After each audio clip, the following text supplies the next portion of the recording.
Warning. Warning. This is not a test. This is not a test.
Well, hello and good evening, everybody. Welcome back to Maconi Entertainment and welcome back to the Full-Length Cup Challenge. This is the race at Bristol for you all tonight. Coming here on Maconi Entertainment, here to bring the action to life. My name is Ron Mullins. Alongside me in the commentary booth for tonight's broadcast is Kirk Mills. DJ Lyons is our producer for tonight's broadcast. But here for another race of the Full-Length Cup Challenge. I was a part of one of these broadcasts a couple of weeks ago at Martinsville, and have it be known, that was a rather hectic race. Darlington splitting up these two, but Bristol, man. Kirk, we were talking right before the start of this and a little bit after last night's broadcast here on Maconi for the Xfinity Series, organized by these same fine folks here. And you're a fan of this place. I think we're going to have a good show tonight. Oh, yeah. Bristol racing the way it ought to be. Lightning in a bottle. Concrete. It's just a great little racetrack. It's a world's fastest half mile. And all these drivers are out here. There's multiple lanes. There's going to be several different ways to pass. And this has been an amazing year. After 8 races, we have 8 different winners. And that is phenomenal, saying the amount of talent that we have in this series, where almost anybody seems that they can come up and steal a win. So don't think it's going to be anywhere near any typical Bristol race you might see. It's not going to end up like maybe Kyle Larson leading a whole 10.5 seconds ahead of the whole field. Who knows what's going to happen? Bristol, it's racing the way it ought to be, and I'm excited to see who is going to pull out on top. This is going to be a heck of a lot of fun. A lot that these drivers are going to have to worry about in this race that we have coming up. And just a lot of racing, period. Looking back to last week, is Christopher Pfeiffer in the Aldis Esports car, grabbing the checkered flag, his first and only thus far this season. Let's see if he can go back-to-back. That would be a pretty darn good way to do it. Talk about not only being the first driver to grab multiple wins this season, but to do it in back-to-back fashion. That would be a pretty big statement to be sure. But let's get this race underway by taking a look at the starting grid for this race. Loaded up here in a few moments time and switch our attention for what's going to be a fun night of racing action, a hectic one at the last Great Coliseum. It's a track that I feel like I need to visit in real life one day. I've kind of gone to this track's like a strange cousin in the form of Dover, but Bristol is just one of a kind. Here's your pole sitter. It's going to be Cameron Stone in the number 57 car. Starting alongside is going to be Bobby Anderson in that Kellogg's car. Starting this race in third is going to be Nolan Hodgson. Starting in fourth is going to be Nicholas Vroman in a very striking number 95 car. Starting in fifth will be Lucas Hoytsma. Starting in sixth will be Adam Benefiel. And then looking at the drivers right behind them on the fourth row, we have Patrick Gitter and Hunter Truel in P7 P7 and P8. Looking at the drivers running at the top 10, we have Joey Prieb and Carl Dodson. That's how it rounds out your top 10. And continuing on, we have Clayton Hoffman starting right behind. You can see the rest of these drivers here. It is a stacked field of racers. Hey, Duncan car, I'm from Philly. No, I was going to point out the Duncan Mobile. Lots of good race cars around this racetrack, and it's going to be a fun one here tonight, Kirk. Oh, yeah. The main thing you're hearing throughout all the drivers pre-race is don't go a lap down, don't get involved in anybody else's mess. That's the number one thing these drivers are going to be concerned about, making sure they stay in a good position where they don't get lapped. And it's difficult. This track's only a half a mile. We're going down a backstretch right now, heading into turn number 3 to get the green flag started. I'm ready to go. Let's see some Bristol racing, baby. Heck yeah, let's go. Running at the last great Coliseum, these drivers all going to be dueling with each other in this race coming up this evening. Delight all of you can join us here on Maconi Entertainment. Hope you enjoy the racing action, because this is going to be some fun. That pace car coming down pit lane, the field now in the hands of our pole sitters. A green flag is out, and the drivers are on their way. Fantastic start from Anderson on that outside line. Gonna try and get a move done on Cameron Stone to slip his way up into the race lead. He clears them, heading down into 3 and 4. You can see that very striking purple chrome livery car of Vroman. He currently finds himself in 3rd at the present moment. These drivers looking to try and whittle these laps away. 500 lie ahead, and still plenty of opportunities left to get some moves done. Also get struck by a falling anvil. Oh yeah, everybody got single filed out in the top 4 pretty quick. That outside line is not probably going to be worked in for a minute. They're trying to save tire. We got 500 laps. You just got to be able to try and save a couple sets of tires, because they don't give you that many tires at this particular track. So the odds of them being able to get to the end and be able to have an extra set is a little bit lessened if you just go all out all day. So you got to be able to push. You see right here, we're looking at a battle on screen. That's Adam Benefiel in the 83 car there on the inside of Carl Dodson in the 9. Carl's going to take the advantage. I think that outside lines might be coming through, but remember, it is a faster line on the straights. We got a new fast lap there. Carl Dodson, in fact, just ran it. He's running the top. He's doing what he can to try and cut through the top 5. He moves up to 5th, and now trying to make a move for 4th to the outside of Nolan Hodgson. Yeah, trying to get some moves done early while this field is still packed in together. Get the moves done as well before they catch up to lap traffic. In that Xfinity Series race that we saw broadcasted here on Maconi Entertainment last evening, many of the drivers that you see out here on the racetrack were the ones and all that. And Kirk, you were in that race as well, and you had to deal with the traffic firsthand. Obviously, here in the Cup Series, going to be a bit of a different dilemma with these slightly bigger cars that do drive differently, but it's still going to be the same kennel of fish. A lot of cars around here, and not a lot of room to run or hide. Yeah, that's exactly right. We're looking on board now with Carl Dodson. He's really intently driving. You know, it's something interesting about Carl is he makes a move to the outside of the 57 of Cameron Stone. He's actually hoping to get a liver transplant within the next year. For tonight, he's just hoping to survive, hoping to be up front. And thanks to Fortis Motorsports, he wants to also shout out all of his watch party. He has about 10 people inside watching on the big screen, rooting for him. He moves up to 2nd, and I'm sure all of them are going nuts as he moves up here, trying to catch down Bobby Anderson, the owner of the league, in that old 5 car with the Tiger on the front. He's chasing him down in that old Casey Kane livery. I'm excited to see if he's able to get up there in that paint scheme. And you brought up a very good point there, talking a few moments ago about the driver's mindsets heading into the race. Carl Dodson pretty much just saying that he needed to survive this race. One of the drivers in this field, the number 81 of Brandon Hastings, had possibly one of the bluntest ways to describe this race. It was just finish. Which, I mean, in fairness, a pretty good goal to have at the end of all of this. To finish first, you have to finish. But Dodson, as much as he's looking to survive, he also is looking for the race lead. Gets it done on Anderson on the 13th lap of this race. Scraped the wall in the process, but hey, the race lead is still the race lead. Oh yeah, you could just tell he's a happy camper. He's up here leading. Bristol's one of those tracks that if you're leading, you feel like you're faster than everybody. You just got a great feeling in your heart. We haven't seen much of Carl Dodson up in the front of the field throughout the season. He was up there a little bit at Atlanta, but not so much everywhere else. He's been like 10th through 20th in most races. But this week, he seems to have a lot of speed in his car, and he's out here leading. Bristol tends to bring out a certain caliber of drivers that isn't typical for all the other tracks. it's very unique, and it's something that's interesting. But as we're talking about these drivers, Cameron Stone just lost another spot there to Vrooman. I guess Vroom is what they nicknamed him, I think. So that's what they call him. But there's not that much battling going on track. There's a lot of single file going all the way back to the back 20s. The first side-by-side battle I see is for 20th. So, and that's with Evan Mesnard and Andrew Dyson. They just settled that one out. But you can see another battle just there. Benefiel is getting passed by the 92 of Clayton Hoffman on the outside, making that line work.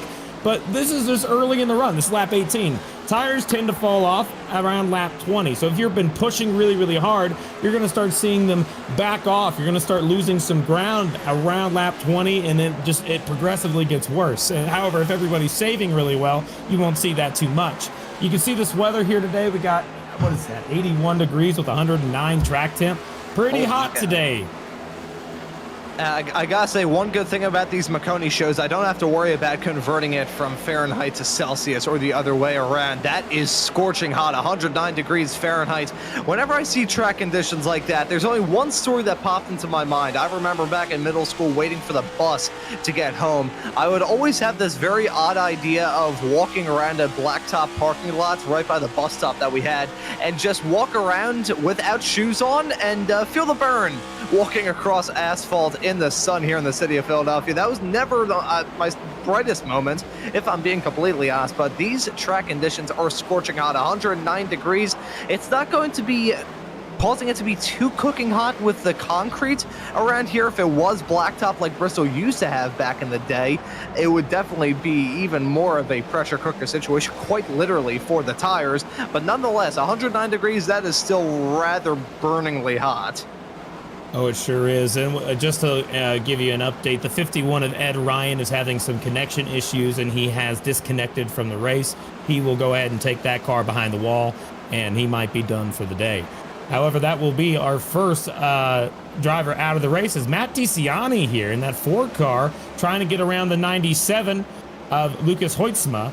And he's going to be able to do that really handsomely. Remember, yesterday, Lucas Hoytsma was in the lead of the race coming off turn 4 at the finish of the race, but they gave him a black flag because on the final restart, he changed lanes before the start-finish line, and he lost that race after that, and giving the win to our current race control, Bryson Hicksonball.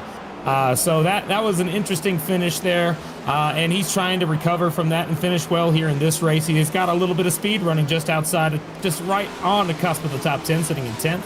Ralph Hutchinson trying to make a move on him now, but that 15 car of Miller, I think that we're going to keep an eye on him because there's a little bit of beef I've heard about in the background between this 15 car and the 8 car. So if we ever see Ralph Hutchinson ever get close to this 15 of Robert Miller, keep a camera on that. That's going to be something that's going to be worth watching, especially considering what happened last week with all the bump and runs they may have had. We can't insert the other Moon Car clip. Arby's, we've got beef! And then I cannot complete that sentence here on the air, but it's, in racing like this, considering how close these drivers are, you're gonna have that happen from time to time, tempers flaring up. But for a series like this, where you've got such long races and such a long season that lies ahead, also may be in some of these drivers' best interest to, at certain points in time, maybe let bygones be bygones. Try and, take it up the chin in a way and just be like, hey, look, that may have happened in the earlier stages, but I'm not going to let that eat away at me. I remember from my own racing adventures, if there was something that was eating away at my brain, I wouldn't be able to do well for that race. So having that sort of long-standing beef go on week in and week out is not something that these drivers will look to try and have if they're looking to get a championship here. So maybe just letting bygones be bygones may be the goal throughout the rest of the season. But as the beef is still hot, we're going to be serving it. Oh, no, come on. We want to see a bunch of fighting and a bunch of, that's what I like to see. I ain't here to go watch a bunch of guys race super nicely. I'm here to see some racing. This is Bristol, baby. Got to beat and bang, get to the front. That's what you got to do. You see Hastings making a move there on the 2 car, able to make that work. That high line's really coming in now. You're seeing a lot of guys get way up there. It wasn't quite like that earlier in the race. but we got cars moving up the hill. Ever since they sanded that part of the track down back in the early 2010s, it's just made a two-line racetrack. In most cases, just the top. It was similar to what it was in the old Bristol, but the difference was instead of running the bottom all the way around, most people migrated to the top. So they started putting that sticky stuff on the bottom of turns 1 and 2 and 3 and 4, that tacky stuff you'll see tomorrow in the real race. And there's a little bit of simulation in that in iRacing. They made that bottom line have a little bit of grip where that yellow line is. You could even see it in the texture of the track. However, it's not super it's not super evident, but we got Vroom here trying to make a move to the bottom, and see, it's difficult to make a move on the bottom unless you use the tacky stuff on the bottom of the track, just like he did. He's going for the lead. This is the battle, and he just is trying everything he can, but as long as Dodson holds that top line, I don't think he's going to be able to get by him unless he lets him by. Yeah, Roman in that number 95 car, looking to try and get a move done on the number 9 of Dodson, side by side, heading their way off through 3 and 4 right now. I think Roman is maybe trying to force this issue a little bit, because look at Anderson in the 5 car right behind, and Cameron Stone right behind him as well. This field up towards the front of the field is incredibly close. That was brilliantly said from me. This field at the front of the field, well done from me. But these drivers at the north end of this field are vacuum sealed together, so this may be time to force this issue a little bit from Roman. Maybe not break the chrome horn out, and considering that is the purple chrome paint scheme on that 95 car, I think that is rather fitting to call it the chrome horn in this race. I wouldn't say bump him out of the way, but definitely try and force this issue before Anderson pounces on you. Yeah, the problem is that if he keeps doing this, you know, that 9 car's been hitting the wall in turn 1 the last 5 laps in a row. Let's take a look. I think he might do the same thing again. He gets up there. Yeah, he hits the wall. He's in it, stays in it. That's going to give a chance to vroom down to the bottom, trying to make it work. He's going to dive it in there deep. They're even in the middle of the corner, but that 9 car is going to have a heck of a run. They're going to stay side by side, but the 9's got the momentum, still side by side for this lead. Into the wall again. That 9 car just seems to love sticking up to that wall. He doesn't want to, but the car just can't turn. He's pushed the car as hard as it can go, and now he's going to have to sacrifice the lead. New leader at the line on lap 44. It is Nicholas Vroom. There we go, Roman to the lead, but second place is now under fire. Here comes Cameron Stone to the bottom, trying to make it work as well. Still, I don't know if that 9 car knew, but I think now he does. That pushing as hard as he does is going to cause problems. He hits the wall hard. He got loose, and he has got some tire problems and some damage now. Drops back to 4th. Cameron Stone's number 57 car being there may have just saved Dodson from a race-ending collision. That was a big sideways snap a few moments ago. If that 57 wasn't on the inside, that would have taken him out of it. I am convinced of it. Instead, it's a game of bumper cars to be sure, but he got away with one to be sure. Finds himself in 4th. Presently has a bit of a hornet's nest right behind him. You can see DeCiani. Truel has dropped down. He's now got a fight on his hands with himself and Hutchinson. And look at the number 97, Lucas Hoisma, trying to get a move done on the 71 as well. Something's wrong with the car of Truel. He has dropped down like an anvil push out of a helicopter over the past couple of laps. That's not been a good turn of pace for him. Yeah, he's dropping back, but that's mostly because they pushed their tires too much. That 9 car, you see him now, he's getting past. This is for the 7th spot, I believe. He's going back even further and further through the field. He burnt his stuff up. He's got to make some adjustments on the next pit stop to be able to go long distance. You're going to start seeing those cars that did not save their tires. They're going to start being a little beeping noise coming from the back because it's going straight to the back. It's going backwards. You do not want to be doing that, so he's learned his lesson. He's going to have to figure that out. Same thing with Truel. And also, that 92 of Hoffman, he's moving up through the field again, making another move on Dodson. But there's battles throughout this field. It's so hard to be able to keep an eye on everything because it's Bristol. Everything happens in a heartbeat. You never know when it's going to happen or where it's going to happen, but there's a lot of battling all over this track. The one we're watching currently, you see on the bottom, a little contact with Dodson again. He is loose. We want to keep a camera on him. He has hit the wall twice. Yeah, really hard. That time they're 3 wide behind. They're able to hang on to it. No incident quite yet. Remember, this is only lap 52, 50 laps on their tires, and they're already screaming on that 9 car. Yeah, that 9 car has been sent back to hell. Finds itself in 10th at the present moment. The 71 gang have moved on, and we may see the likes of Hypa and Preeb go for a move in the not too far off future as well. Right as they said that, though, that's Hypa going for that move on the inside line, muscling his way past the 9 side by side. This is not looking good for Dotson. He was running strong, and then things have just turned so far south for the driver of that number 9 machine. I gotta say, nice looking number on the side of that car as well. The old Evernham 9 font, which I believe it was run by Bill Elliott, and I can't remember who it was that replaced Bill later on in the other history. Was it Casey Kane? I was thinking it was either him or Casey Atwood. No, he said it himself. This is a throwback scheme to Casey Kane. It was something he wanted to run this weekend, and he's excited to run it. But the problem is like I said, he's gone from the front to the back. Now he's back outside the top 15. A lot of battling up front, though. We got a new battle here for the top 3. It looks like Bobby Anderson is starting to fade back. He's got Ralph Hutchinson and Lucas Hoetzma on his tail, just a little bit behind Cameron Stone. If we go back just a few more, we got the 97 and the 8 just behind DeCiani here. That are battling pretty hard. They were side by side for a handful of laps, and that 97 is trying to get by the 8. And after just a couple of laps, they were able to set the car down as we got a caution on the track. The first yellow flag coming out, 58 laps on the board, and I think the number 21 car may have had a piece of that incident. That right there is the number 21 machine of Patrick Gitter. He said entering this race that it's important to make it to the end, or even just make it 100 laps in. Well, actually 100 laps to go. Then he can start pushing, but I think it may have been some pushing that caused this incident. There you can see it. A big stack up coming out of 1 and 2, heading down that back stretch. Got to take him out of it. Yeah, the 12 car of Nolan Hodgson and the 71 of Hunter Truell both made contact going into the corner. Truell was up higher and he tried to cut down. 12 was there. Contact sends the 71 loose, and then it's a chain reaction from there. The 70, the 87 was involved. Paul Hill and the 26 involved. A few others. And you can see it up ahead. Just that slight contact right there spins them out, has nowhere to go. Check up, they collect, but no big damage on any of these cars. So they're definitely going to be able to come back from that, as now we have all the cars heading down pit lane for the first time today. Nicholas Vroman leads them down.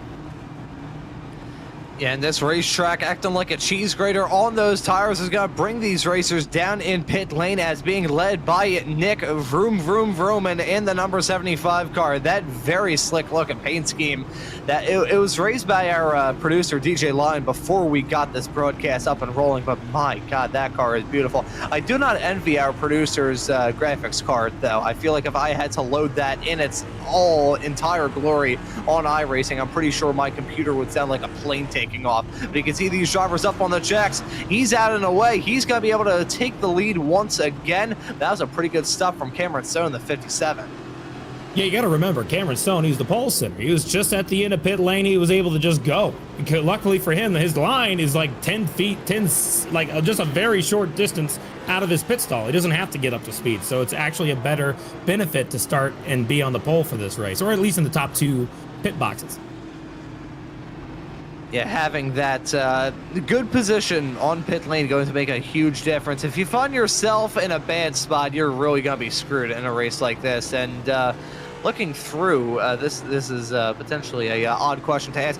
We are running on the singular pit lane configuration of Bristol tonight, if my memory serves. That is correct. Correctly. Yes, we are definitely on single pit.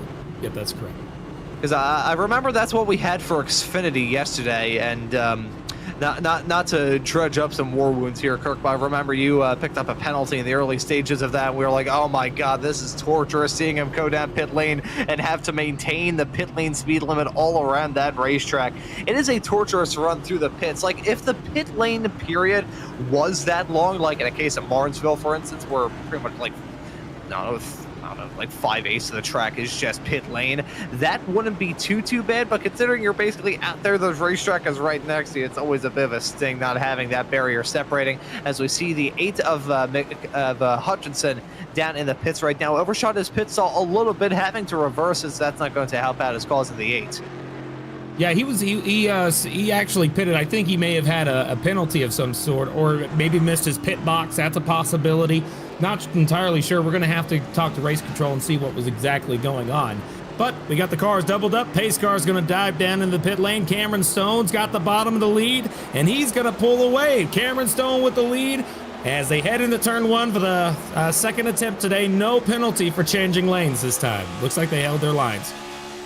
Yeah, that they did. The inside line gang off to another flyer. That was the good spot to find yourself in during the restarts in the Xfinity Friday Night Lights race yesterday evening, and looks like it's going to remain the same case here in the Cup race here tonight. But just because he had that good restart doesn't mean that Roman isn't going to vroom his way past to take the lead. Yes, so that is his new nickname. We'll adopt it for the rest of the season, at least for as long as I'm on these broadcasts every now and then. Our old pal JP, Justin Priscan, caught up with some real-life broadcast commitments, was unable to join us here this evening. Look at Lucas Hoisma, though. He's trying to get a move done around the outside. He gets it done on the high side on Stone. So despite having a good restart, the 57 car dropping down a bit. Yeah, dropping back. He's got a little bit of a loose race car early in the run. It looks like he's trying to hang on to it. And it seems like that he's just going to keep dropping back. But the top 10 have all singled out all the way until you get back to Joey Preeb and the 76 Derek Heitman, new fastest lap. Hoytsma, we saw him fast yesterday. He's fast today, and he's going to try and chase down the leader of Roman. Not sure if he's going to be able to do it. Both purple-looking cars. But that battle back here in the back of the field, like I was talking about, Preeb here trying to make a move on Thomas Komacheski. We haven't talked about him much in that 88 car. 88 has now made it by him and now made a move on the 62 of Neil Pearson. So he's just been moving through this field. Komacheski, he's already up to 8th place spot. And let's remember, this guy, he qualified 26. He's up to 8th. As we're looking at that 87 car, we're talking about the 88, just a couple cars ahead of these guys. Still single file here, just trying different lanes. Not sure if anyone else is trying to push as hard as we saw that 88 already.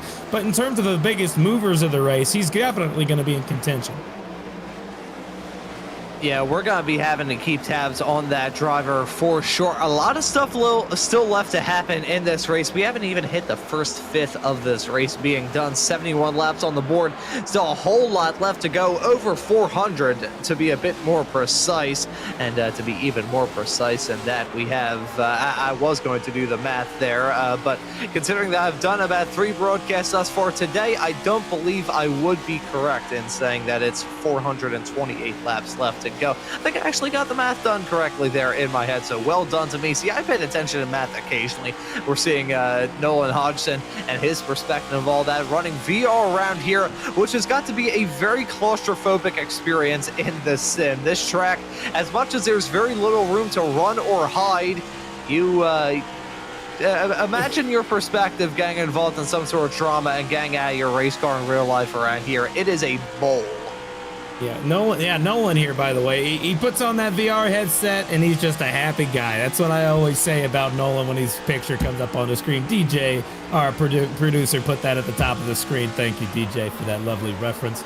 But one thing about him right now is that VR headset. I race in VR myself, and racing in VR just makes it that much more real for some people. He's racing, I think, in a Reverb is what I think that headset was.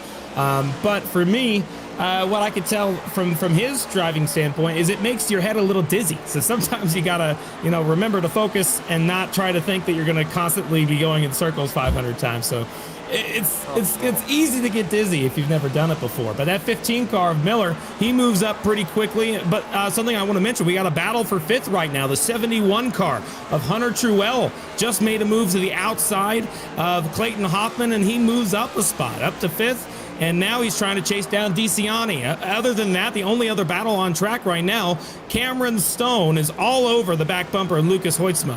He was battling he was saving his stuff earlier in the run, but that 57 is coming alive, trying to make that top line work and catch up to the back bumper of that 97.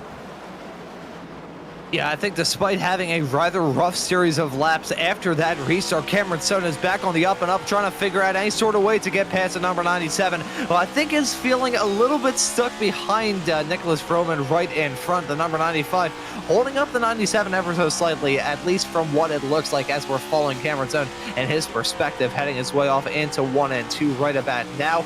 We'll raise one quick point, though, off the VR discussion and it making some people feel a little bit dizzy.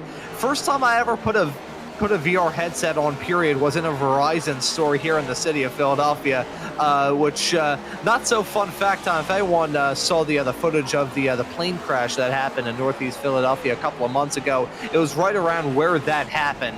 But I was at the Verizon store there, put a VR headset on where they were showing some sort of like perspective of like a roller coaster ride or something like that. And in the process of that, in this crowded Verizon store in the heart of the summer, I hit the deck. Standing up, bang, right on the ground. So clearly I have some terrible coordination, but that's a little bit of smoke heading down that start-finish straightaway. I think someone may have had some more difficulty. Yeah, Carl Dodson, he was leading the race earlier in the race. He came off 4 on the inside. He got loose and he spun out and hit the inside wall really hard left front contact. And it did not bring, caution's out now. Caution is out on the racetrack. Someone else may have gotten involved in an incident, but yeah, that 9 car of Carl Dodson was having some issues. And that right there is going to be it's going to go from bad to worse for the driver of the number 9 machine. You could see the damage on that race car, and it looked like he was hopping his way heading down that back straightaway too. And let's see if he was hopping mad or whether it was just the damage on that race car not helping. It was a few laps prior. The car that spun out to bring out the caution was not the 9 car. 9 car spun out a few laps sooner.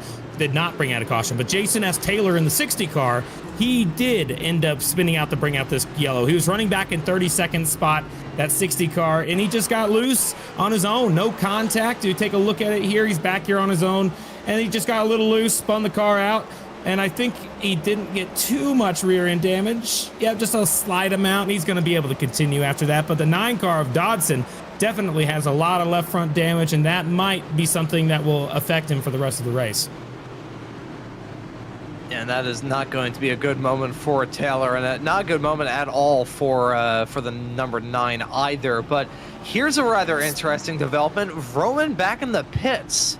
Huh. Yeah, they decided to come down and take more tires. I'm not entirely sure as to why. Everybody else is going to try and save a set. The ones that stayed out, we have a few that came down. Roman, Hoffman, Miller, they are all coming down, going to get some tires.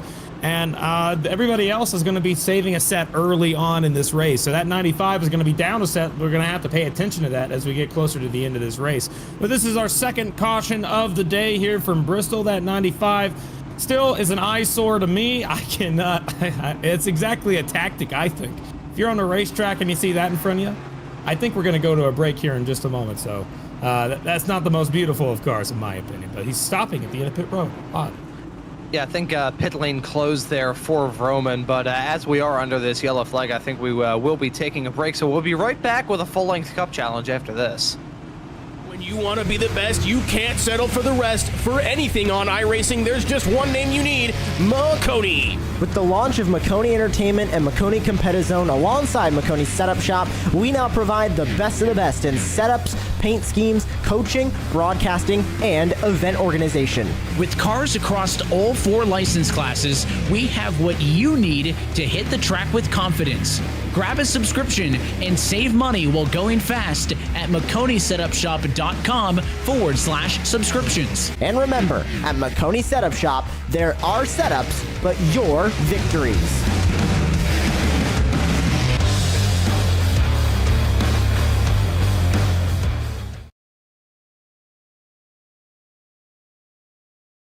So gonna.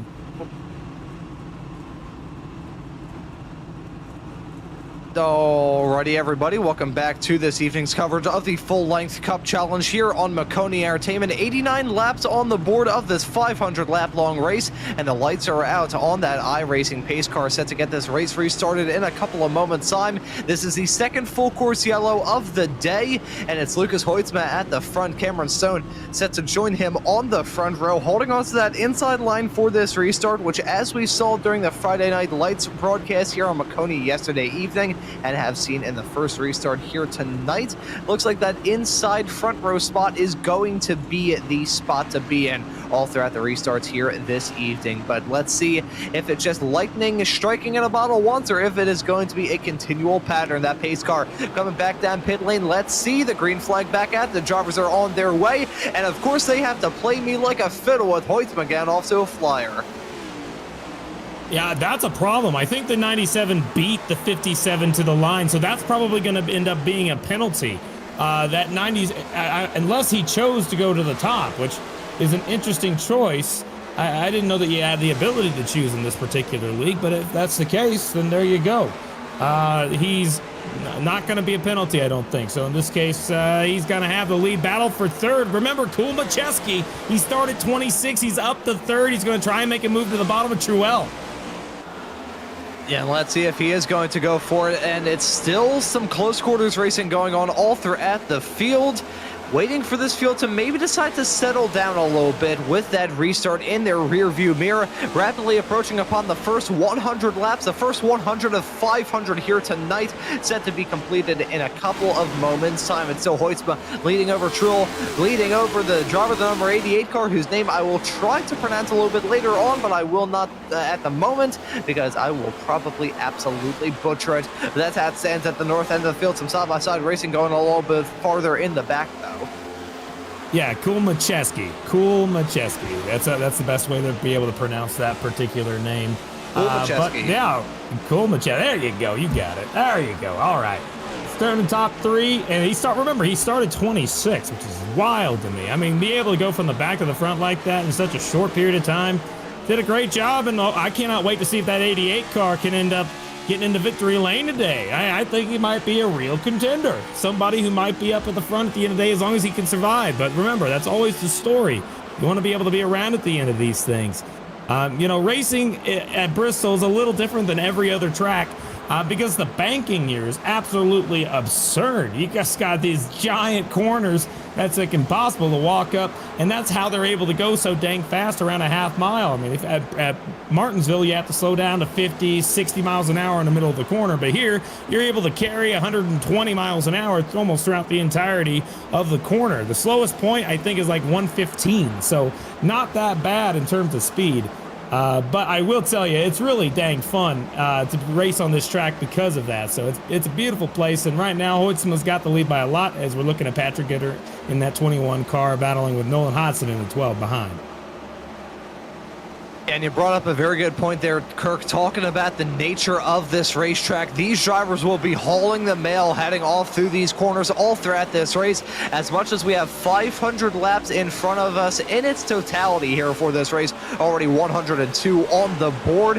That is not a lot of time around a track like this where these drivers are absolutely sending it lap in and lap out. The only thing that's really going to break it out is some yellow flag periods, which, hey, we're already 102 laps in. We've only seen 2 of compared to that Martinsville race I did a couple of weeks ago. That is a pretty strong improvement, if I do say so myself. But some battling going on involving Hoytsma and Truel. This is going to start to get real racy at the front.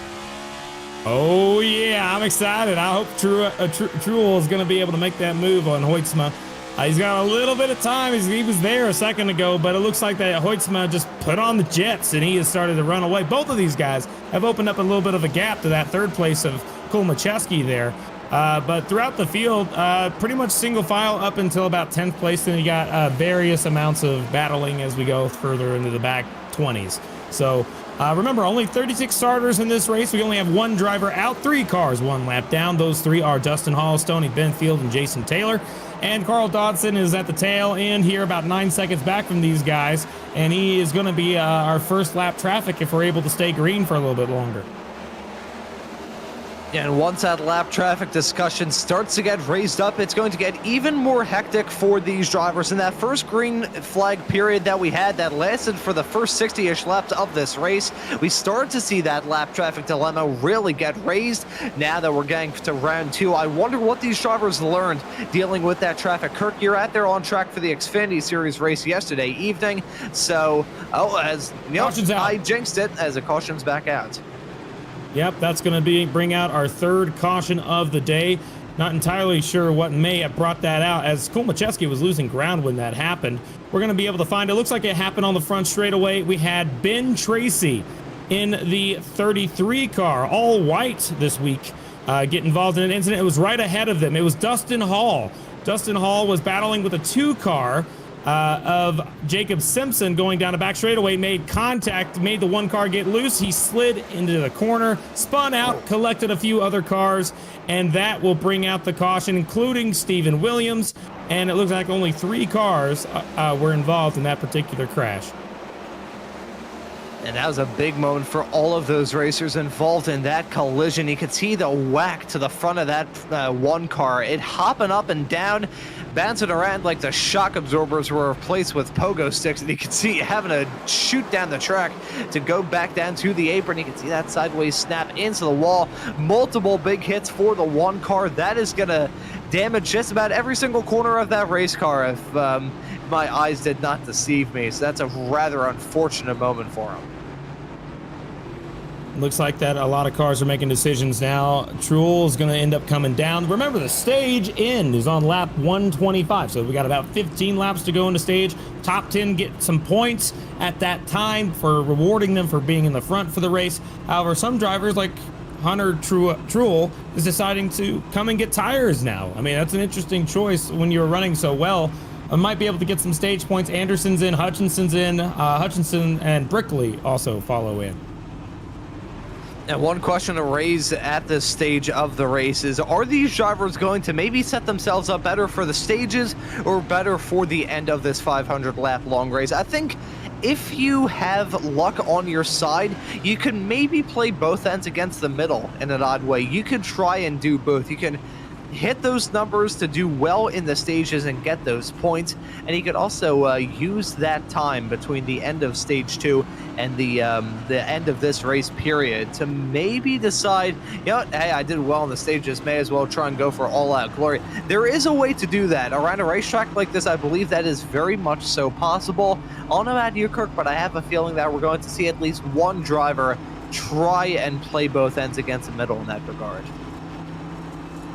Yeah, but they could. I mean, I'm not entirely sure. All I know is that stage 2 is in some cases a throwaway if you're trying to, you know, have an extra set of tires at the end of the race. You'd have to throw away one, either the beginning of the first stage, or you would throw away the second stage. So what you're going to have to do in this particular instance with these drivers, I mean, there's a lot of ways that they could run it. But to get to the end of the stage, I don't anticipate too much fighting in the top spot. Maybe for the top 2, we'll see something. You see DeCiani there. They didn't have too much speed on the last run. Still running great in top 10, but just doesn't seem that they had the same speed that 97 had. So 97 chooses the inside line this time for the restart. And that would mean that he is going to have to get a good jump here on the bottom and see if it's able to work out for him. As Cameron Stone just behind him. And that 76, we haven't seen him in the top 5 that much. That's Derek Heitman in that 76 car. Nice looking car as they're going to come around to get the restart back underway. Pace car dives in, and here we go. That's Lucas Hoitzma and Matt DeCiani at the front of the field. Hoitzma getting off to a flyer on that inside line. That number 97 car has gotten off to some brilliant jumps thus far, and I have a feeling that trend will continue all throughout this race for as long as he's at the front. As you said earlier on in the show, Kirk, he crossed that start-finish line in 4th during that Friday night's Xfinity Series race yesterday evening, and despite the fact he crossed that line in 1st, was not awarded with the win after a late race black flag. So looking for a bit of redemption here in this 500-length full-length Cup Challenge, and based off the speed we've seen thus far in the first 115 laps, I have a pretty strong feeling that Hoitzman may be able to get the job done. We'll have to see. Long way to go, and he's got a lot of speed. So in terms of the stage, I think he's got this thing in the bag. But we got a lot of cars in the back still battling pretty hard. Right in the Hornet's Nest, we got Hodgson in that 12 car. He's back at the back of the field battling pretty hard. But you see that 87 of Preeb in the 57 of Stone battling out. This is all for points here. Each spot is a point, and every point matters if you want to win a championship. Stone just is not seeming to find a hole on the top, and he can't get up there. So he's just going to have to keep running that bottom line, which is a little slower.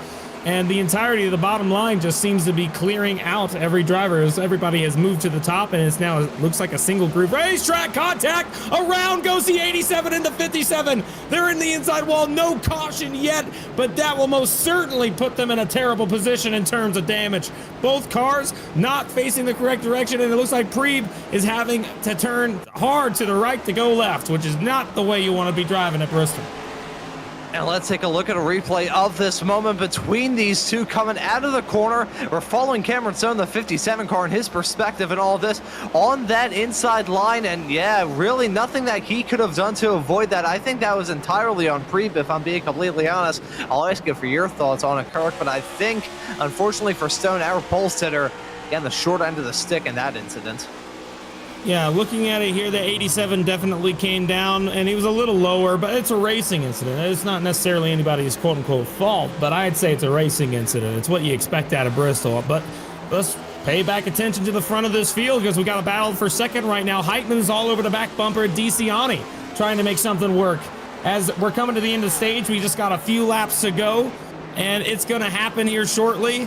Caution's out, so that will be the stage right there. That will go ahead and call it. We're going to have to take a look and see what happened here. Kumacheski, the 88 car, got spun around. He was up in the front field. He was set to earn some stage points, but it looks like that he got some contact with the owner of the league, Bobby Anderson. Let's pay attention here to that 88. That 5 car gets on the back bumper. Slight contact sends the 88 around, and he spins.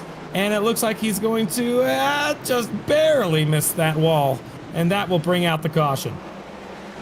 Yeah, Kulmacheski getting the short end of the stick in that regard there as well. Imagine that incident from Kulmacheski's perspective. You just see in your rearview mirror, they're great, and then you get spun coming out of the corner. That is not the way you want to go about a race like this.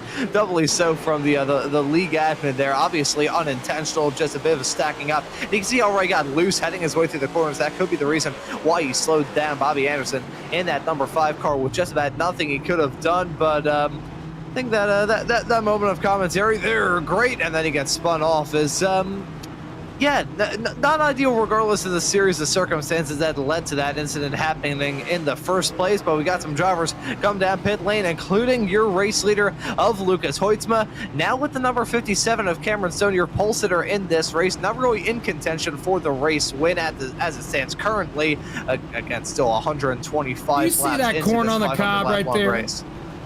Do you see? Look at that. Look at the pit board. There's a corn on the cob with legs. What on earth is that? My God. I'm sorry, man. That is... I had to interrupt you because, my goodness, I have never seen anything like that. Look at that. What on earth is that? Oh, I just noticed a one for Bobby Anderson. I could have had the perfect response teed up for that. I could have just said yes in reference to the one that Anderson has. 2 pit stalls down.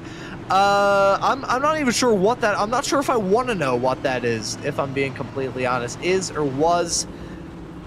who? That's... I'm not even sure the best way I could describe... I think I have seen that exact creature in my worst nightmares. I'm sure you might have. I don't know, man. But some of they're really creative down there in the art department for these teams. Not gonna lie.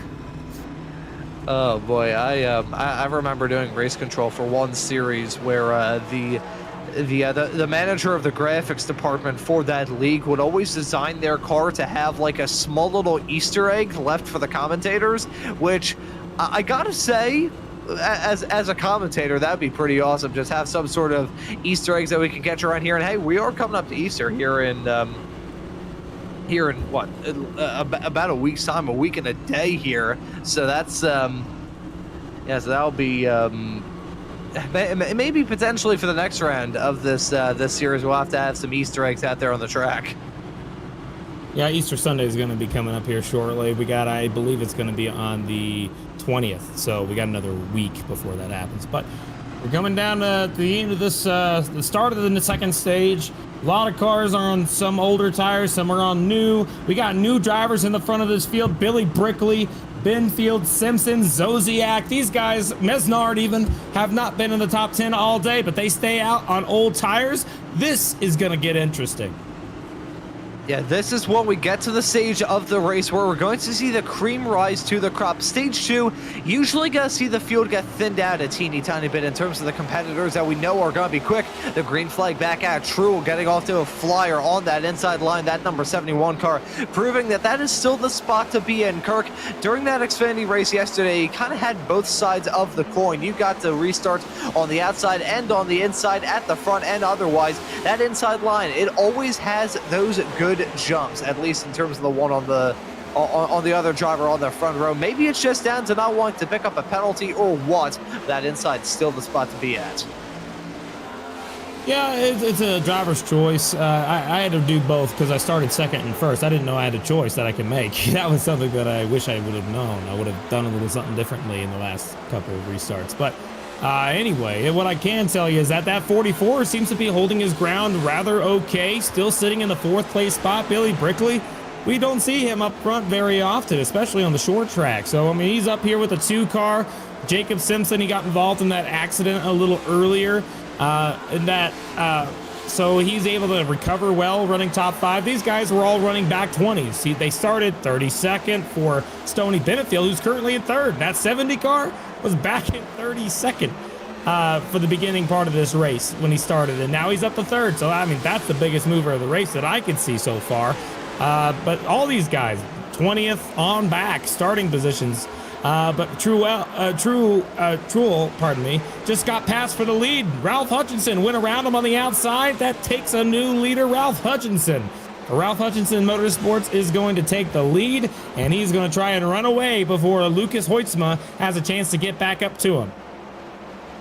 Yeah, and let's see how that 8 car is going to manage these next few laps at the front of the field. Not having to worry about anything at the moment. Got some cars in his rearview mirror, but that is about it. I wonder, when it comes to Hutchinson, will he remain in that spot once we have those lapped cars to worry about? Look at this Hornet's Nest, though, a little bit farther in the back of the field. This is pure unbridled madness that we're seeing on screen at the present moment. There are cities in this country whose major highways right in the downtown core have less rush hour traffic than this circuit does at the present moment. This is insane. I mean, Bristol, when you're in the back of the field, you got a lot of dirty air all over the place. It's just aero tight, and you can't really make any moves. And when you do, it's only on the top when you're able to get some fresh air on the nose. So it's going to end up looking like a hornet's nest, especially with everybody on different tire strategies. Everybody has maybe 10 tires on one, like no laps on a, 10 laps on a tire versus somebody with like 20 laps on a tire. There's going to be some differentiating. So there's going to be some shuffling that's going to happen throughout the back of the field that's expected. However, what I am most surprised with right now, and I think the whole field should be paying attention to, the entirety of the drivers like Stoney Benfield, Billy Brickley, and not to mention Jacob Simpson, with them being up in the front like this, that's going to tell the rest of the drivers, hey, if you want to stay out a little later in the race, you could keep up. That track position is going to be better for you. You're going to have some benefit to wanting to be up there. As we're looking now at that 95 who led a lot in the beginning part of the race, that's Nicholas Vroman, but he's meddled back in 16th in the back of the field, and because he was running up in the front, he had a lot of speed. But now that he's mired back in traffic, look, he's not cutting and dashing as much as he was up front. He has to deal with the dirty air that everybody else does. So getting to the front is going to be key for everybody. Track position in this car at this track is going to be a massive difference compared to the Xfinity car. Xfinity dirty air didn't really seem to matter that much whenever we were racing yesterday. But on the track today, it most certainly is going to be making a difference on the big battles within the field. So that's something to keep an eye on. But still, up front, I am stunned with how well Stoney Benfield and Billy Brickley are competing up front. I am stunned with how long they've been up here. Yeah, they're putting on some solid performances at the moment in the 70 and 44 cars respectively, running in P3 and P4. They kind of find themselves effectively in no man's land in the grand scheme of this race, considering the gap between Truel and Benfield is about 7/10 of a second, teetering around that 7 and 8/10 of a second barrier. And then go back to Brickley. Then after that, though, you got a massive pack of cars, including Hoytsma, trying to get a move done on Brickley, heading his way off into turn number 3 and 4 right now. He's going to get that move done. The lick, the stamp, and send strategy working for Lucas Hoytsma. He's trying to hoist his way back up to the front of the field. That was terrible. I apologize. No, you don't need to apologize for nothing. Don't worry about it. We're racing here. Don't worry. But one thing I do got to say, remember, we have 8 different winners this year. In terms of our current leader right now, Ralph Hutchinson, he has yet to win this year.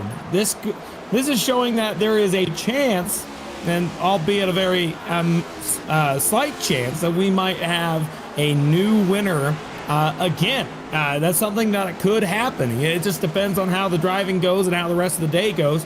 But I would be surprised if that doesn't happen. So we got more drivers out here without a win than with a win, but still the talent level's there throughout the top 15. Almost any one of the top 15 can win any given week. So somebody to watch. Also, Devin Medeiros. Look at him. He just cracked the top 10. We don't get to talk about him much. He's normally in the back half of the field, but he's moving up. That car right there, the 20 car, something to mention from him. He said he just wants to finish the race. Other than that, he does not care. So he must be feeling pretty dang good to be in the top 10. That must be something that might change his opinion a little bit about Bristol. And I wonder if there's going to be any drivers out here on the racetrack that enter this race absolutely despising Bristol and are going to leave it loving it. But we got a battle at the front. Hutchinson and Truex covered by nothing. Look at that side by side, heading their way off through the turn. Truex on that inside line. Hutchinson trying to maintain that momentum on the outside, off down that back straightaway into 3 and 4 right now. Looks like they're going to single file out, but Truex really starting to push it. He's trying his best, trying to make it work, and it did not look like it worked that time. Might have burned up a little bit of his stuff. He's going to have to chase him back down, but look who's coming in the mirror. If you take a look back, we got lap traffic up ahead, but in the back, that little purple car, Lucas Hoytsma. Oh, we got a crash, it looks like perhaps. Caution's going to be out. It's going to be in turn on the front straightaway. Several cars involved. That 70 car, we talked about Stoney Benfield. He was up in the top 10, and he is sitting backwards on the front straightaway. See, that right there, I believe, Kirk, is the rarely seen creature known as the commentator's jinx. No, I don't think so. No, it was racing. He was up in third, and he was going to be falling back. It was expected, but this was not. We had Devin Medeiros, who we just talked about, ended up trying to make a move to the bottom, and he just spun the 70 car out. Slight contact, put the 70 car. Clayton Hoffman also involved, another driver who had a lot of speed. So 4 cars that were involved in that, and unfortunately that will cause them to have to come down, get some repairs done, and then try to come back from the back once again. But that was unfortunate. Seems like that 20 car, every time he gets up near the top 10, ends up finding a way to find his way right back to where he started. So not the best of starts to the day for that 20 car and Clayton Hoffman in the 92. And a lot of incidents here at Bristol tend to unfold in the exact same way that we saw a few moments ago. Convergence of race cars coming out of some of these corners. And when that happens, you find yourself in a world of hurt. So unfortunate for those drivers to get caught up in a moment like that. But hey, it's racing at Bristol, baby. You're going to have moments like that happen from time to time. Your race leader, the number 8 car of Hutchinson, making that run to come down pit lane. Yet to enter his pit stall. There he is right there on the back end. But as we are under this yellow flag period, seeing these pit stops continue, I think we're going to take a quick little commercial break and be right back with a restart after this. Racing isn't easy, but experiencing it is. iRacing puts you in the driver's seat with the industry's leading sim racing game. Drive on laser scan replicas of the greatest racing circuits from around the world. Go head-to-head against other drivers chosen by skill-based matchmaking to ensure competitive racing at every level. Compete across all your favorite series. In officially licensed cars, engineered to deliver the most accurate driving experience possible.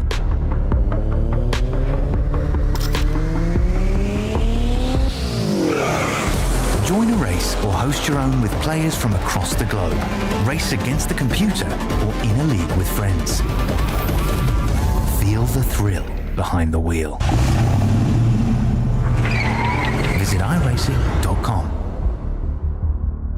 When you want to be the best, you can't settle for the rest. For anything on iRacing, there's just one name you need, Maconi. With the launch of Maconi Entertainment and Maconi Competizone alongside Maconi Setup Shop, we now provide the best of the best in setups, paint schemes, coaching, broadcasting, and event organization. With cars across all 4 license classes, we have what you need to hit the track with confidence. Grab a subscription and save money while going fast at MaconiSetupShop.com/subscriptions. And remember, at Maconi Setup Shop, there are setups, but your victories.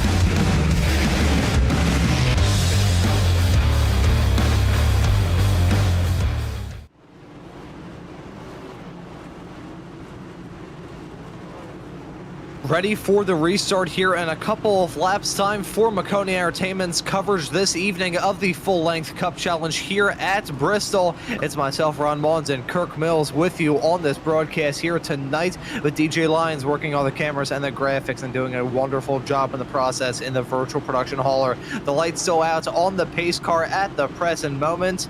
And bracing for another restart here. It's going to be that very, very striking, or as you like to say, Kirk, the positively ugly number 95 car at the front of this field for this restart, and that is going to be it's going to be an exciting one. These restarts have been getting more and more hectic. We started to see this race begin to boil over. It was a clean start with the first 60 laps remaining under green flag conditions, but ever since then, these drivers have maybe, I wouldn't say lost their cool, but they have been certainly breaking their elbows out a bit more than they have as of recent. But waiting for this race to get restarted in a few moments' time, and that's an early jump from the 71 of Truel. He will lead them hang down into turn number 1 and 2. Nicholas Vroom Vroom Vroom, and as we like to call him, in that striking number 95 car, will find himself in P2 side-by-side racing involving Hodgson and Hastings. That's a battle for the final podium spot at the moment. And look at Hill in the 26 car getting involved in that action. First time we've mentioned Hill really in this race.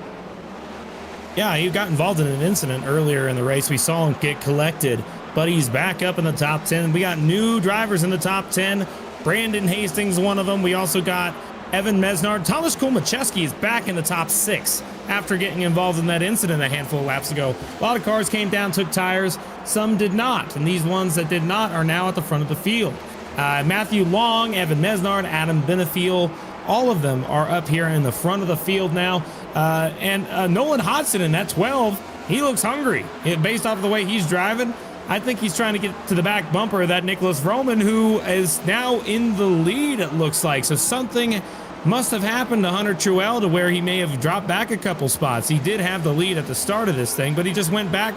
He went to the bottom a couple laps, and Roman and Nolan Hodgson just went by him on the outside. So that was how that worked. Nothing necessarily happened. He just had a little slower pace.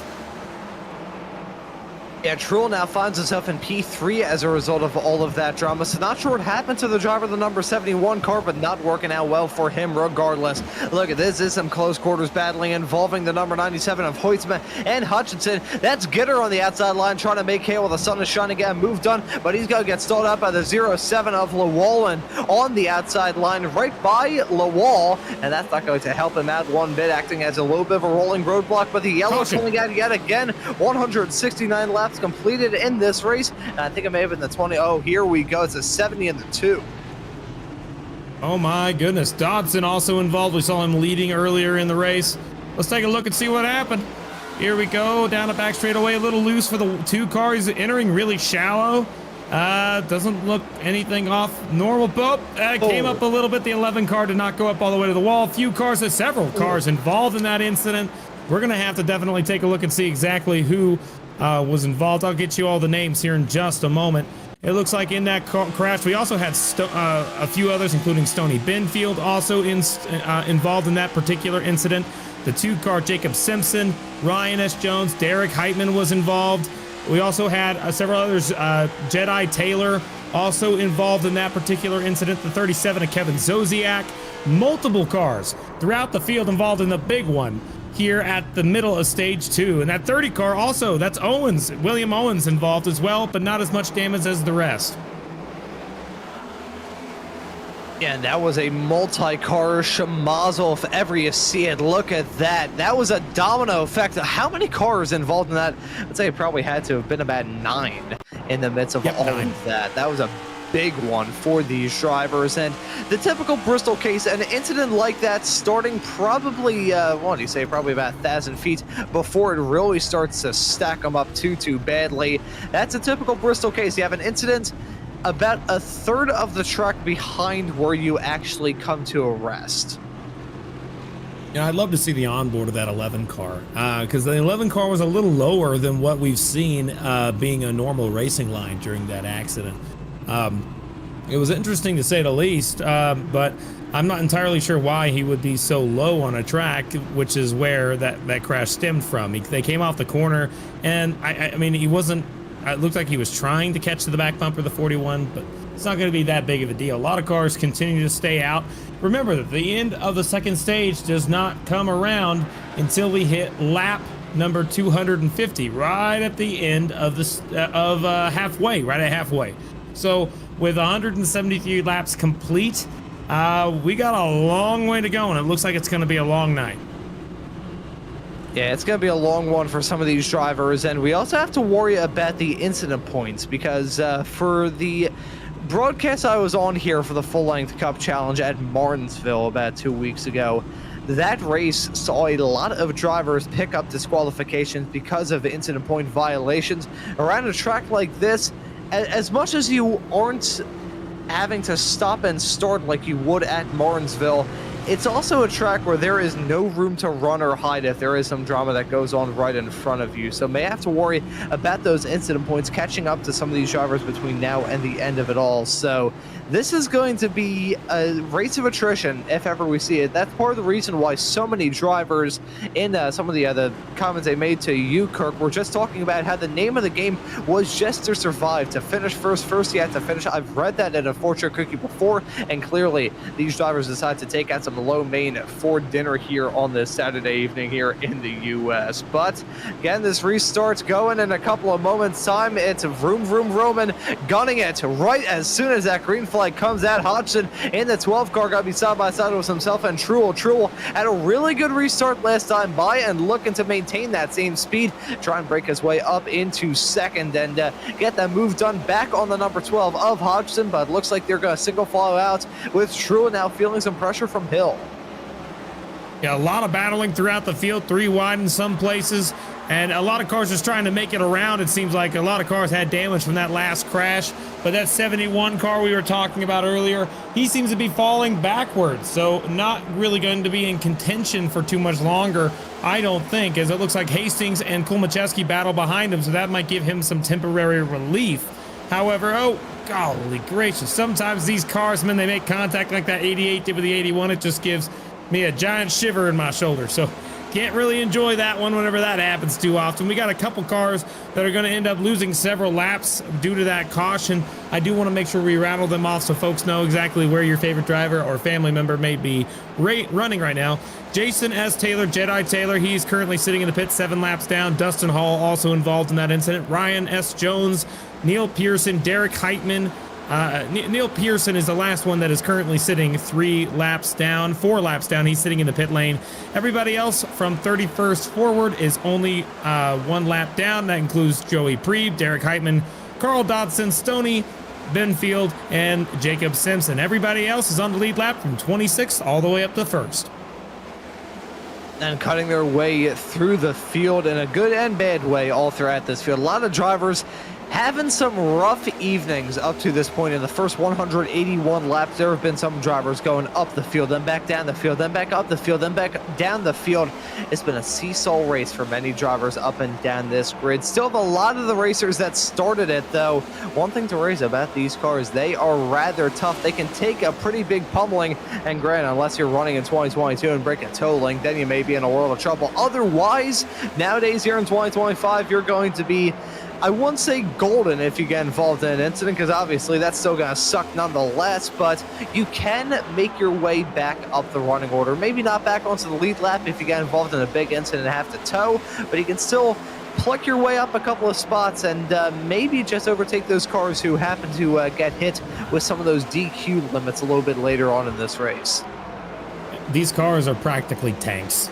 You can go out there and you can beat and bang. You got enough grip to be able to do it. And these cars are pretty, thick bodies. They're pretty good at being able to absorb impacts and survive. However, if you hit pretty hard, oh my goodness, just behind these guys, almost a spin out behind Kulmacheski here, but they hang on to it, it looks like. But in the event that, you spin out, you can get hit on the sides pretty good, as long as it doesn't affect your suspension damage, like the 81. Holy cow, more contact. The 8 car and the 15. Let's keep an eye on that. These two have had a whole bunch of history. This is what we've been talking about earlier in the race. That 15 car, that is Robert Miller. They made contact with Ralph Hutchinson. They almost went around. Battling with Hastings now. That 15 is trying to get away from the front bumper of the 8 car. I spoke with the 8 car of Ralph Hutchinson, and he brought that up to me, saying that the last handful of races, that 15 car has not been driving him very cleanly, and he does not appreciate it, and he cannot wait for Bristol, was the quote that he gave me. So I wanted to make sure that we kept a camera on them when they are near each other. They made slight contact. Luckily, no cars went around, but that's something to keep an eye on throughout the whole day. As Devin Medeiros, we were talking about him earlier, he is still, I'm not sure exactly where this car is on the track. I don't see him in the top 20.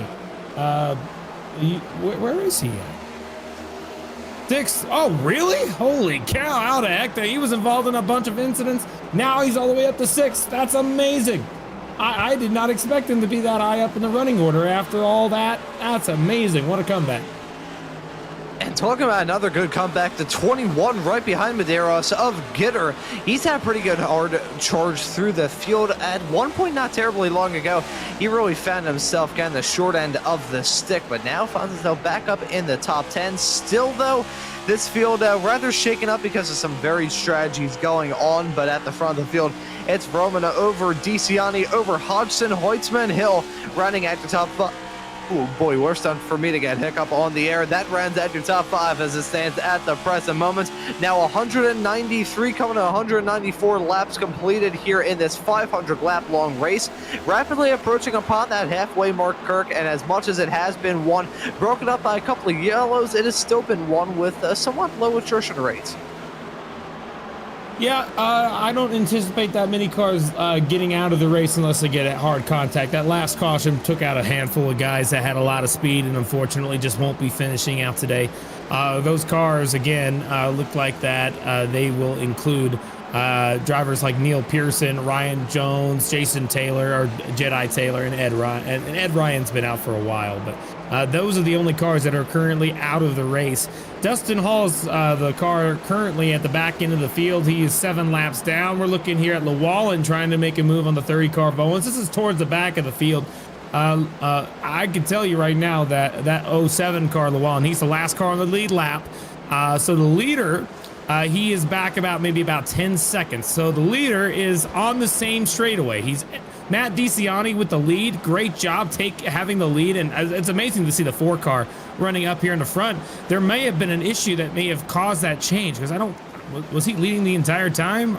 It looks like about a few laps ago, DeCiani made a move for the lead back on lap 195. About 4 laps ago, he made a move down to the bottom and he was able to get it done. But that 95 is falling off a cliff. He is just falling back further and further every lap, and I'm not sure what's going on with that 95 of Roman. Yeah, with 200 laps on the board now, we're starting to get into crunch time in this race, and these drivers are feeling the burn. Roman, he's been going his way through the field, then back down the field, then back through the field. It's been a topsy-turvy race for the number 95 car, as much as his car is rather flashy. His pace has been flashy at times as well, but he's also been struck with his fair share of falling anvils. Runs a P4 at the present moment. May have a challenge on his hands with himself and Hills in the number 26 machine in the not too far off future. 202 laps now completed here as the side-by-side racing actually going to flare up involving Roman and Hill. There you can see Hill on the inside, Roman stuck on the outside, running that wall and ripping the barrier. How's this going to work at Hill? Going for the dive down into turns number 1 and 2. It looks like they're going to shuffle him back down. Miller going to follow as well. Roman dropping back behind Gitter. Shows you the difference between running in clean air at the front of the field and running back in the Hornet's Nest. As soon as some of these at one point race leaders got back there, they just dropped down like a rock. Yes, speaking of the race leader, right now the race leader is starting to get under fire. He just caught lap traffic and he's going to get squeezed here. We got to get a camera on this. Here we go. We got that Ford car leading this race, but that 97 has been catching in the last handful of laps, and he just caught lap traffic. The 9 car Dodson and Joey Preeb were there as well. And looks like the 60 car as well. He was another lap car that decided to come back out on the racetrack 28 laps down. So he had his damage repaired. He's going to be passing the leaders like this here in just a second, that 60 car. He is not battling for position. He's trying to get some of his laps back. He, again, is 28 laps down, so do not worry about that 60 car. He's just got to get by these guys. But that 97 trying to make the middle line work. Evan Mesnard is another lap car right there. He's going to make a pick on the other lap car. So it's going to take a little bit longer for that 60 car to get around these guys. As Williams in the number 98 car has made the call to come into the pits, finds himself in 31st at the present moment, so a little bit farther back in this field. This is still getting dicey, though, all throughout it. DeCiani and Huisma covered by about a quarter of a second, teetering around that quarter to 2/10 of a second barrier, heading their way off around this racetrack. Medeiros in the number 20 car, still within striking distance. Miller and Hill rounding out your top 5 as it stands at the present moment. We got battles going on all throughout this field, including this one that we're following right now, riding on board with the driver of the number 97 machine. That's DeCiani right in front in the 4 car. This is going to be intense. For the lead, man, that's what you got to do. That 4 car seems to be losing some speed, and that 97's got it right now. But so does the 60. The 60 car, you kind of want to ignore him for a minute, but the problem is he's there, so he's affecting these top 2. So here comes the 97, still trying to make the bottom work on the 4 car. I don't know if it's going to be able to make it work. DeCiani's loose, almost loses it. He's going to hang on to the car. 97 looking to the bottom. He's going to be side by side coming off turn number 4 to complete lap 112, starting lap 113. And up in front is just a hornet's nest. There's a lot of lap cars, 2 cars that are going to be causing some issues. The 97 is going to have to let off and try to get behind DeCiani to get by the lappers. So it's navigating lap traffic in Bristol at its finest. It's some of the best racing you could ever find because you got to deal with a lot of the slow guys slowing up the leader, which is kind of a nice way to leave a little bit of room for battling between the top 2. That 97's there now. He's going to make a move to the bottom. They're side by side on the front stretch, so 215 laps complete in the race. That 97's on the bottom. He's even on the backstretch. See if he's able to make it happen on the exit here. 97 gets a better run off the exit, and not quite sure if he's going to hang on to it. He led that lap that time. And that will do it right there. 97 takes the lead, and he moves to the top spot as DeCiani falls back to second place. Golly, I almost lost myself there. Hang on.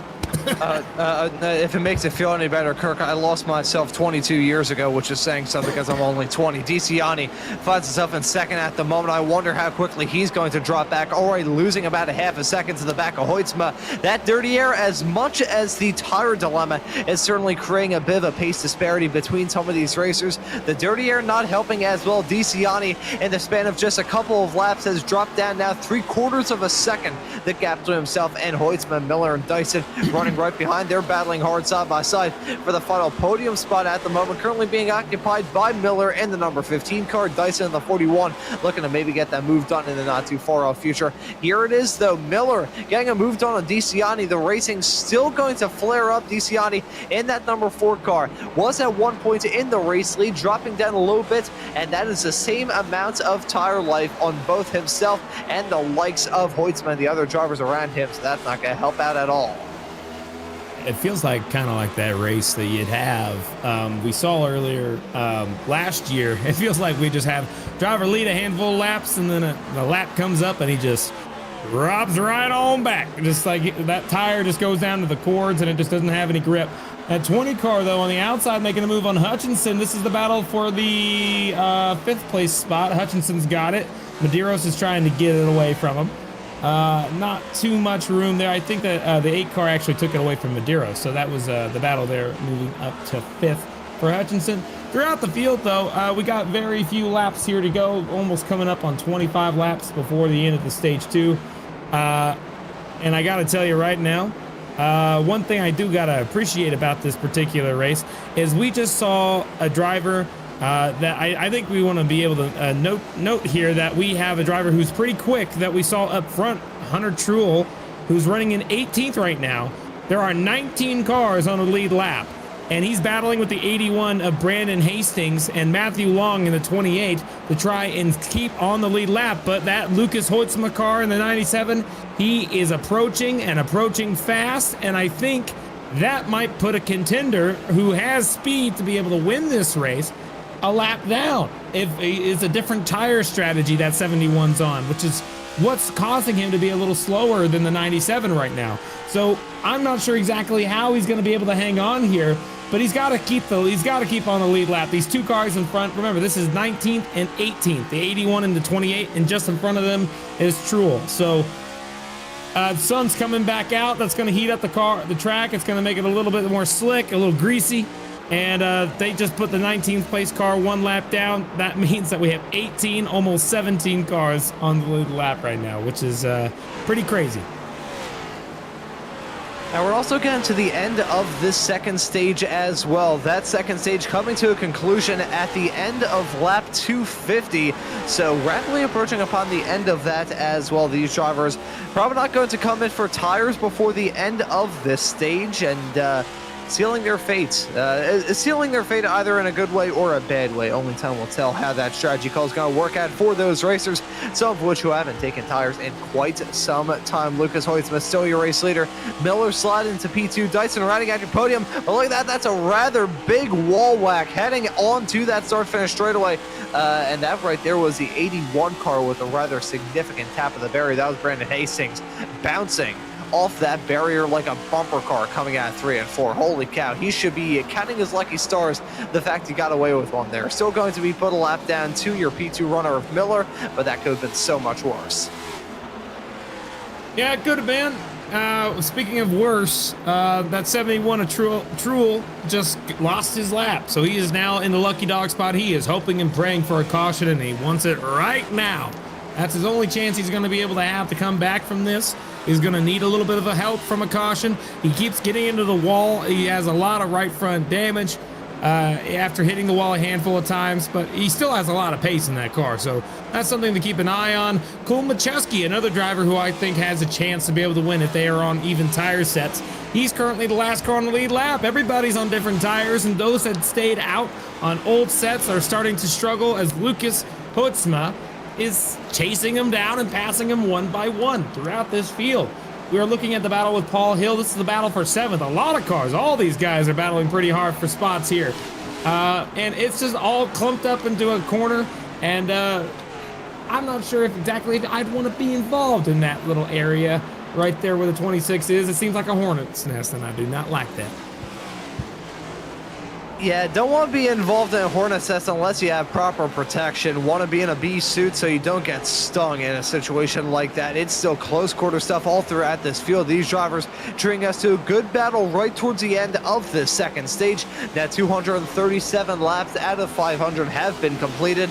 Looking for that magic 250 to signify the halfway mark of this race here on Maconi Entertainment tonight, and also end off this second stage. A second stage which hasn't seen nearly as many yellows as the first. It has been broken up a teeny tiny bit with some yellows earlier on, but outside of that, these drivers find themselves in the longest green flag run they've been in quite some time here, Kirk, and I wonder if this is part of the reason why we're seeing some of these drivers maybe go for the moves that would have been a bit more unheard of in the earlier stages. They're feeling confident and lucky in their race cars, and also feeling that now is the time to pounce. Yeah, speaking of time to pounce, that 97 has already passed up to 13th now. 14 on back is at least one lap down, some are two. He just went through this giant pack of cars and lapped all of them, and the 15 of Robert Miller is actually catching the leader shortly, but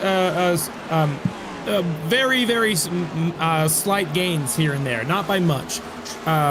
So I'm not sure if he's going to be able to get there. The leader just ran a 15.8 this last time by, and that was whenever Robert was going through some traffic. So he just ran a 15.9, 15.8. So they're right around a 10th difference between the top two. But it's crazy to me that a lot of cars are starting to fall off a whole lot. We saw the 2 car, Jacob Simpson. He's just getting really loose off the corners, barely hanging on. That 12 car we're looking at right now, he's currently running the last car on the lead lap. He's fast, but the problem is he's got a straightaway lead over the leader who's coming up to him. And look at that, who's right in front of them. Roman. He's another guy who had the lead. He was fast, but now he's falling off the pace in that 97. He's chasing him down, but he's got 5 laps to hang on. I don't know if they're going to be able to do it, but they got to be able to hang on for just 5 more laps. cling on for dear life around here. 5 laps can go by in the blink of an eye, but if you've got some traffic or other stuff to worry about in a pressure cooker situation, those 5 laps are going to feel like an eternity. Hoytsma, though, in that number 97 car, looking to right the wrongs of what happened yesterday, and I think he has a really good shot to do it. That number 97 car has been quick ever since the drop of the green flag, and I have a feeling it will continue to be the case between now and the end of all of this. Now, with 247 laps coming up to it completed in this race, Hoytsma on track for the stage win with a 7/8 of a second gap to himself and Miller. This is going to be a good gap for Hoytsma to end off this second stage. This will be a good win for him in all of this. The matter of the point situation, super important. Hoytsma yet to seal the deal, I believe, and grab a win thus far this season. So he's not yet locked into the points, but he certainly has the speed to try and do it here today, side by side with the 12. This is a lap down car that is on the outside of him. Simpson in the 2 machine, who's had a rather rough race up to this point in that red wine blue car, will come into pit lane down in 28th at the moment. Look at that, though. That's not ideal for Hoytsma, finding himself in a vacuum sealed pack of race cars. And there we go. There's the number 15 of Miller. Miller catching up to him in the dying breaths of this stage. I don't think it's going to be enough, as Hoytsma going to cross that line to get that move done. Look at that. It's the end of lap 250. Here we go, side by side, heading down that back straightaway into 3 and 4. I was fully expecting that yellow to come out a lap earlier than it has, but still going to be Hoytsma withstanding that challenge. Thank you, Hoytsma, for withstanding all of that and making sure that I wasn't playing like a fiddle on all of that. Oh man, yeah, it was close. That 15 car was all over the rear bumper. That will do it. Your top 10 getting points here. Hoytsma, Miller, Dyson, Hutchinson, Anderson, Paul Hill, Matt DeCiani, Clayton Hoffman, Patrick Gitter, and then Adam Benefiel is going to round out your top 10, getting some stage points. Man, we got 250 more laps of this chaos, and I'm excited to see it. But that will most certainly bring everyone down pit road after that long green flag run. And this is going to be the money stop for these drivers. This round of pit stops we have coming up, not going to be the last, but it will be able to make or break your race. The journey of 1,000 miles begins with one single step, but you don't want to snap your ankle on step number 1. So as much as we are already halfway through this 500-lap long race here for the latest round of the full-length Cup Challenge here on Maconi Entertainment, it's super important to try and have as good of a day as you can. Hoytsma making that last minute call to come into the pits. All of these drivers coming in. There's not going to be a single holdout, I feel. Hoytsma, Dyson, Hutchinson, Anderson, Hill, DeCiani, Hoffman, Gitter, Miller, everybody deciding that now is the time to pit. I'm a little worried. That 97 clipped the box when he was coming into the pit lane, that commitment line. I'm not sure if that's something that the race director is going to be looking into at all, but that's definitely something to pay attention to. They're going to come down, get some tires. Everybody should be pitting right now. I don't anticipate anybody wanting to stay out on those old sets of tires. Those things are on fire. Got to come down, get tires now, and then just find your way back up through the field. That's the goal. As these drivers take these tires, here we go. Let's see who's going to come out first. That 15 might beat him off the corner. We'll see it. There he goes. Not quite. Not quite. It looks like it's going to be that 97 leading the way. They had that advantage on the inside, heading off through the corner on pit exits. That's going to help out Hoytsma. That is going to get him. That's going to help him out a whole lot in the midst of all of this, of the pit cycle out of the way, and bracing ourselves to get the second half of all of this set to begin in the not too far off future. The lights are out on the pace car, and we're going to get this race restarted next time by. And man, Kirk, 246 laps left to go. This is going to be a flat-out sprint. Yeah, they added an extra lap on the pace cars here, so we're going to go another way around. Yeah, but let's take a look here. The thing is, a lot of cars are now 1 lap down. Some cars are going to get a wave around. They're going to get back on the lead lap. I don't anticipate very many are going to do that. However, it's something I did at the end of stage 2 yesterday. You had to stay out. It seemed like the only thing that made sense. If you're 2 or more down, stay out. It's your only chance you're going to have to be able to get back at least just 1 lap down and get a chance to get new tires on the car. But that's the only way that you can come back from that without getting lapped. So that 97, We got Hoytsma, Miller, Dyson, Hutchinson, who starts behind Miller. Remember that. These two got beef. They're going to be racing 1-2 just like that. So we're going to see how the restart goes. And this is going to be a tense one as well. As we get towards the end, the stakes are going to rise ever higher. The track conditions starting to cool off, but considering that we are in the halfway mark, I have a feeling the track conditions are the only things that are starting to cool down as we enter the second half of this race. 245 laps left to go here for the full-length Cup Challenge. The green flag back at Hoytsma. A little bit close there. We saw him pick up a penalty in that Friday Night Lights race yesterday. Whoa, evening for swapping sides. That's a big crash heading through 1 and 2. Yeah, Medeiros got around sideways. I'm sorry to interrupt you, but I'm going to do that when I see it. That 20 car got a little bit of contact, sent up the hill, and goes straight to the back of the field. No caution, but you can take a look at it right here. On the restart, that 20 car, he's restarting just on the outside of that fifth row, an 11th. That 12 car of Nolan, he had a little bit of a run on him. He's going to come back into frame here in a second. Yeah, right there. And the 12 just got into him after he blinked out, sent him up into the wall, and he drops back as Hoytsma has the lead. The lead, yes.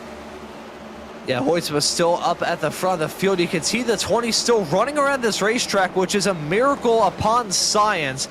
If that car wasn't on the inside, that probably would have been him looping it around entirely. Patrick Gitter sang the fastest lap of the race last time by to 14.751, so clearly still some pace underneath that number 21 car. Finds himself in fourth at the moment, got involved in a bit of drama earlier on, but he's been on the hard charge. Finds himself in fourth at the moment, and still has a good shot to do well. Get a good point stay out of it here at Bristol. Some good racing going on right behind, though. This is 5 cars covered by practically nothing, careening their way out of 1 and 2.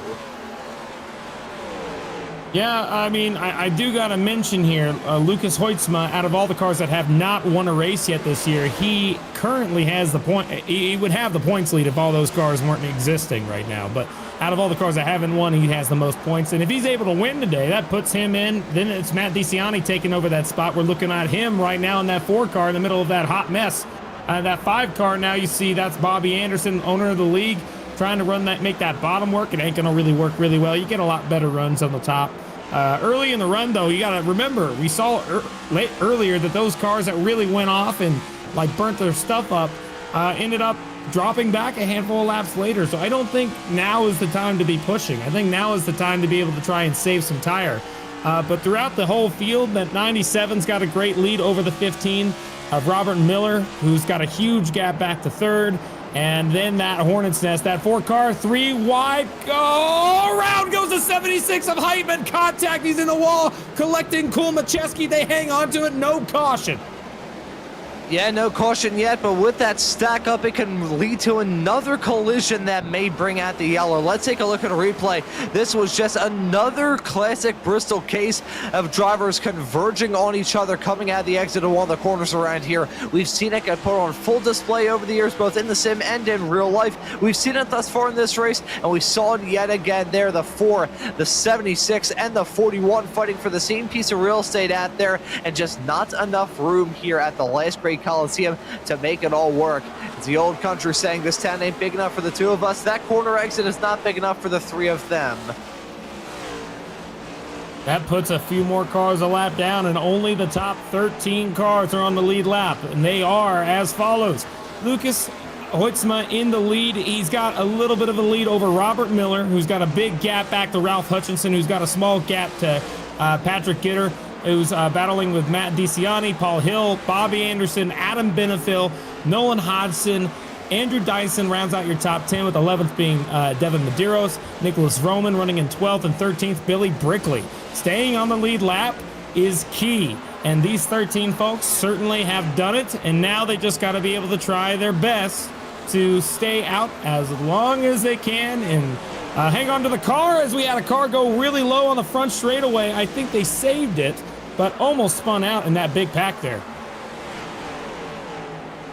And we're getting to the point where this race and these drivers in it are starting to boil over a little bit. That pressure and the tension is building slowly but surely. I said this right before the latest restart here, that as much as the track conditions may be cooling off as the sun dips below that horizon, we are starting to see these racers maybe get a bit more treacherous around here. They're going for some moves. They're getting a bit more racy with their competitors. They're also finding themselves firmly in comfort zones that they weren't in earlier on. And because you have comfortable racers, they're going to be trying to push the limits more and more with every passing lap. That kettle is boiling over, and it's only a matter of time before something spills over and hits that hot heating element. It's going to be exciting to see how that will go. Something I do want to mention here, that 71 of Hunter Truel is going to be passing the leaders. He has fresh tires and he's only one lap down, but he is running as fast as he can, trying to unlap himself, which is what he's going to do. He gets his lap back. That puts 14 cars back in the lead lap as we're looking at Hastings in that 81 car battling with the 41 of Andrew Dyson there. Just note that that is not for position. Brandon Hastings is one lap down, so this is all not for position. They got lap traffic, lap cars on the lead lap, all battling all over this track as we had a little bit of smoke on the front straightaway. Looks like that we had a car get a little out of control. They hanged on to it, kept it going, but did stir up some smoke. As up front still, the leader, Putzma, got it right now, and he is trying to chase back down Hunter Truel, who got his lap back and is now at the tail end of the lead lap. You got that lucky dog and is now on the hard charge to get back up to the front of the field. It's a race, though. It's a race within a race, trying to cut your way through the field while the leader slowly but surely catches up to the back of the lap cars. Nolan Hodgson, who we're following right now, is putting on a pretty all-right performance at the moment. Found himself in 8th in the number 12 car. He's got involved in a couple of incidents here and there, but let's face it, in the first half and some change of this race, who really hasn't got a bit of the action? One thing to always talk about when it comes to Bristol. Yeah, still a happy guy with that VR headset. There I shared the story of me falling over in a crowded Verizon, my first ever experience with VR. But he's put on a pretty good drive, and the point I was going to raise, talking about a race here at Bristol, it's a lot of these drivers are going to get caught up in some sort of drama. Whether it's the drama that they create or drama that other people create remains to be determined, but there's always something going on around here. You know, one thing I do got to mention is that Hunter Truel, actually, when we were talking about it earlier, he got back a leader, but the thing is he restarted back in the lap cars. He went through the whole field, passed the leader, and got his lap back the old-fashioned way. He didn't get it by a free pass. He made it on his own in that Maconi Setup Shop LLC sponsored livery. He's out here and he got his lap back, and now he's just hoping for a caution so he can be able to maintain that lead lap status. We're looking right now with Matt DeCiani here in the 5th place spot, battling with the 88 of a lap down car, not really battling necessarily, but the 88's trying to do what we saw the 71 do, which is get his lap back. But there's nobody really around that's for position out of the top 10 that I can see right now. The only one being that 5 car and Nicholas Vroman. These guys and Adam Benefiel, they're all battling here. Vroman just got by Bobby Anderson, and now Adam Benefiel in the blue car back there is trying to get by old Kellogg's and see if he's able to get the job done down the back straightaway after the 5 hits the wall. And I will also raise the fact that we are in a rather substantial green flag run ever since we got this race restarted. These drivers have not brought out another yellow, so well done to them. Put on a pretty good charge as it stands and breaking these tires in on these race cars. Talk about a trial by firing squad for some of these tires. It's like, hey, gee golly, I'm mounted on a race car. What do you mean I'm now involved in a hotly contested green flag run? That is going to be a break-in of a tire if ever you see it. Side by side racing with Benefiel and Anderson hang their way off through into 3 and 4 right about there, and now into 1 and 2 single file. Benefiel in the 83 car getting the move done on the 5 of Anderson. Anderson in that Kellogg's, the Tony the Tiger inspired Frosted Flakes car, currently the final car inside the top 10. We got 209 laps to go, okay? Let's talk strategy for a minute. they all came down to get tires and gas at lap 250, right? So these cars, when they come out here on the racetrack and they're going to be running for a little while, in terms of gas, in terms of how many laps they can run, we saw them run earlier. Gas is not going to really be the big issue, I think. I think it's going to be tire.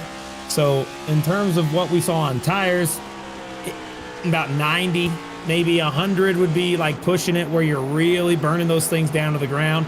So whenever we hit maybe lap 150, with 150 laps to go or 170 laps to go, during that range, I think is when we're going to start seeing some cars start falling off or gaining back some ground, depending on if they save their stuff. Throughout the whole field, like I said, there's only 14 cars on the lead lap, and only just 14 with Hunter Truex currently sitting on the tail end of the lead lap. But the battle for second and for the lead is starting to pick up just a little bit. That 15 car is closing in on the back bumper of the 97 that time by 15.338 for Lucas Hoytsma, 0.3 faster than the last lap, which actually pushed him out ahead of the 15 of Robert Miller by just about a tenth. So he's kind of managing his stuff. He's trying to manage a gap, I think, without varying his lap times are compared to the other drivers on the track.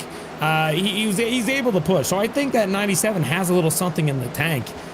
Just by looking at the lap times, he's able to get away when he wants to as he's closing in on the tail end of that lead lap. Remember Hunter Truex, he's about to get his lap taken away from him. So he's going to drop down one lap down if that 97 is able to get by. As we're coming down to 200 laps to go, we got a long way to go. And there's no guaranteed cautions from here on out. So every one of these drivers have got to think, maintain tire conservation throughout the rest of this race. And you got to be smart about it. Don't get involved in any incidents, and just, you know, be smart, methodical with your decision making. As we got a battle for second now. Look at this, Robert Miller and Ralph Hutchinson battling. Here comes Hutchinson to the high side. He's got to run. We haven't seen, remember, these two have beef. These guys are not happy with each other. Battling for second, the 15 and the 8, trying to pull back up. 8 car gets it done without any issues out of the gate. Maybe that 15 is thinking long run here.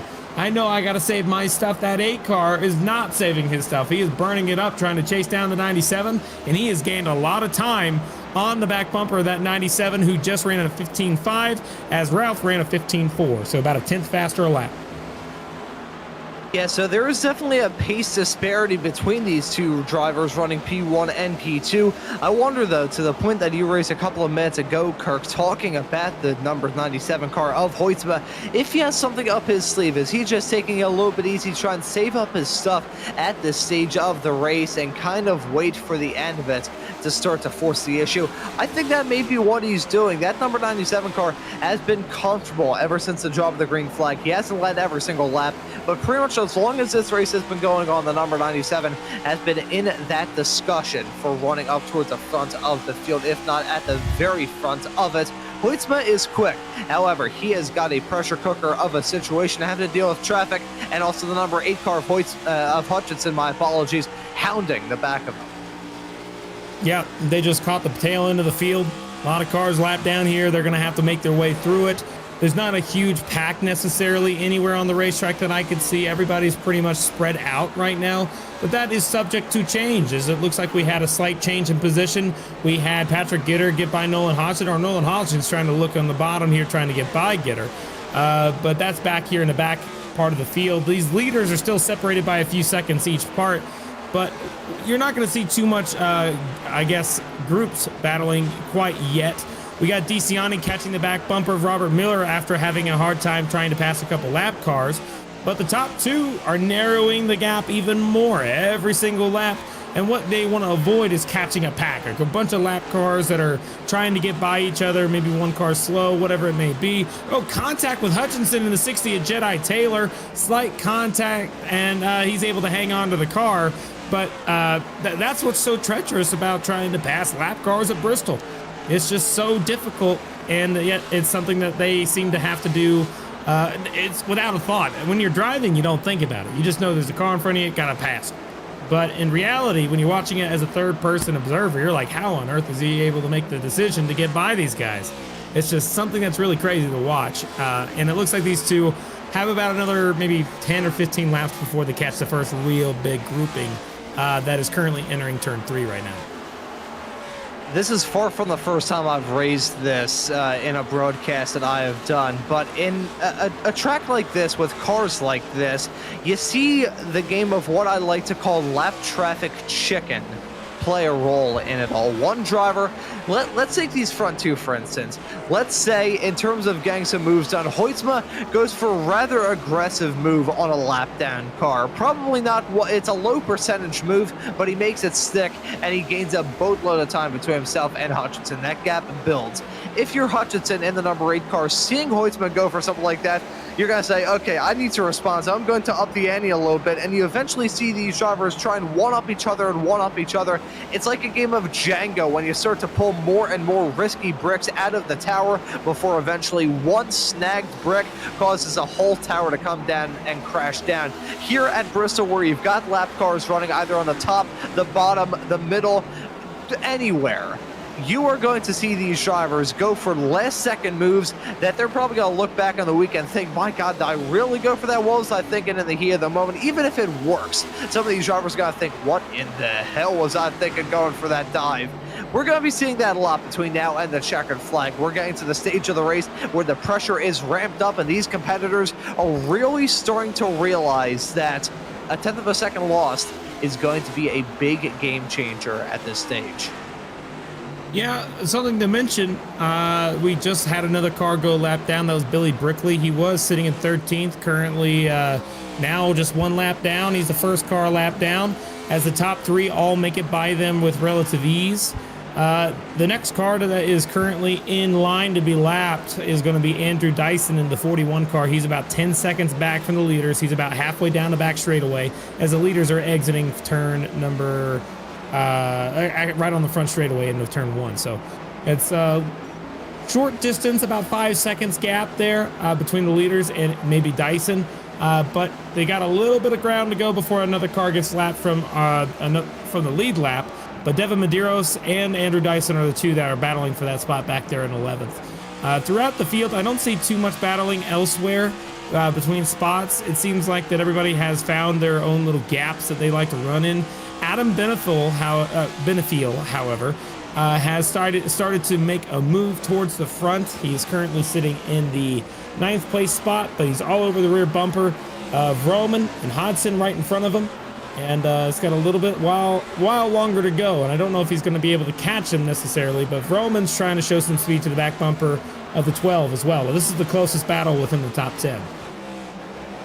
It's getting intense at the moment. We are still in the midst of this rather extended green flag run, which has been going on now ever since the restart of this race with, I believe it was on lap 255, so about 245 laps left to go in this race was when we got it restarted. So rapidly approaching upon 100 laps down in this singular green flag stint alone. It's definitely the longest we've had thus far, and because of the fact that it's been the longest, I think we're starting to see a different dynamic to these races than we probably did. We're seeing how they perform in the long run and how their cars are in the long run as well. Again, that new dynamic as we continue to flirt with the possibility that we could go checkered free. We could go caution free, I should say, between now and the end of this race. We're never finishing the race. It's over. No checkered flag. We're done. No chance of ending this race checkered free. We just racing for the rest of our lives, baby. Round Bristol never going to end. Sorry, that is the funniest thing I've heard today. I love that. Thank you for that one. Checkered free from here to the end, which doesn't. And that right there, folks, is a sign that I've already been on the air for about 5 hours today. My brain has been turned into a small little pink puddle inside of my own brain.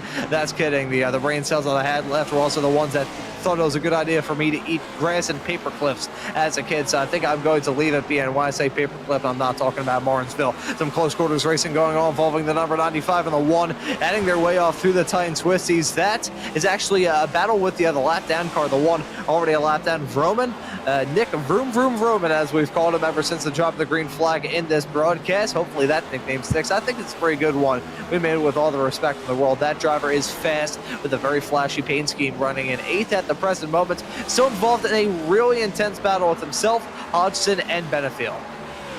Yeah, these guys are just going to keep battling. It's what it is. I mean, they got a long way to go, but they seem to have stuck together like a magnet, so they're not going to be moving each other too much longer, I think. Excuse me. But one thing I do got to mention right here, that 83's got some speed. He's down to the bottom. He's trying to make it work on that 95. He's up against the wall. Now, I tell you, that thing is an eyesore. I hate looking at that car. It hurts my eyes, man. And I think that's why he wears it. So that way all the other cars got loose. Speaking of which, one car just got loose right underneath him. I think it's going to be something that's just like gravitates your eye to it. Like if you're up 100 feet in the air, or like I guess up at the top of the bleachers and you see this whole track, that car's going to stick out like a sore thumb. So that's one way to get someone to look at your car, but there's nothing on it. No sponsorship, no nothing. So he just likes the color pink, I guess. Good for him. Or purple, or whatever it is.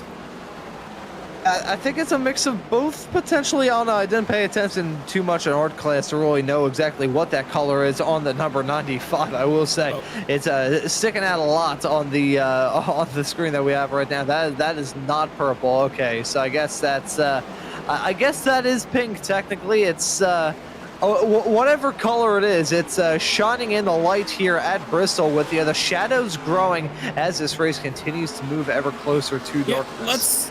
Let's get off this right now. We got a battle here for the second place spot. The 15, the 8, and the 97. They're all bunched up exactly like this up in the front. This is the battle for the top 3. They are right now. The 15s had to get by the 1 car.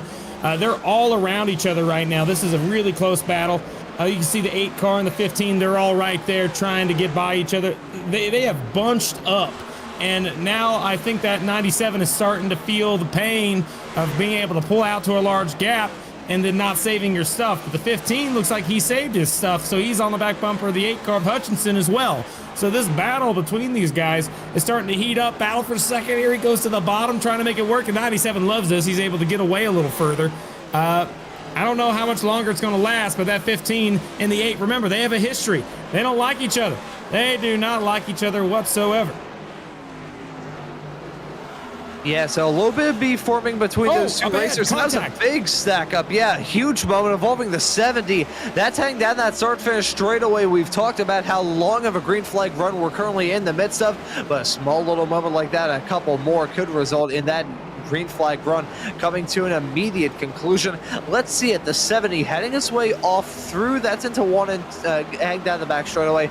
Off 1 and 2 into 3 and 4 right now. Got the 20 and the 1. The 1 into the 20 who goes into the 70. That right there. And contact being made still. That was pretty much a set of dominoes all hitting each other. Yeah, I agree.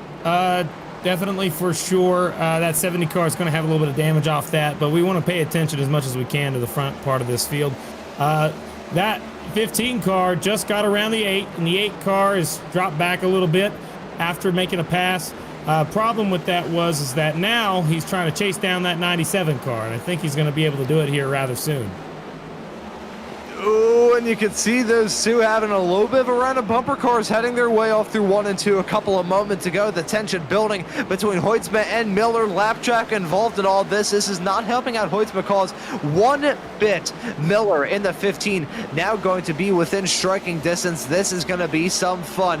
Hutchinson a little bit farther back. He would be in the catbird seat if these two drivers get involved in a little bit of drama. Look at the 88 car scrubbing the barrier, heading his way off through 1 and 2 a couple of moments ago.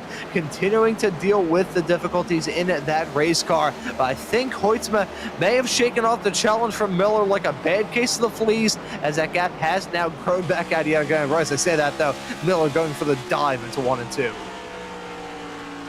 I mean, he wants to get by him, but getting to him's easy. Getting past him's hard. Trust me, I know.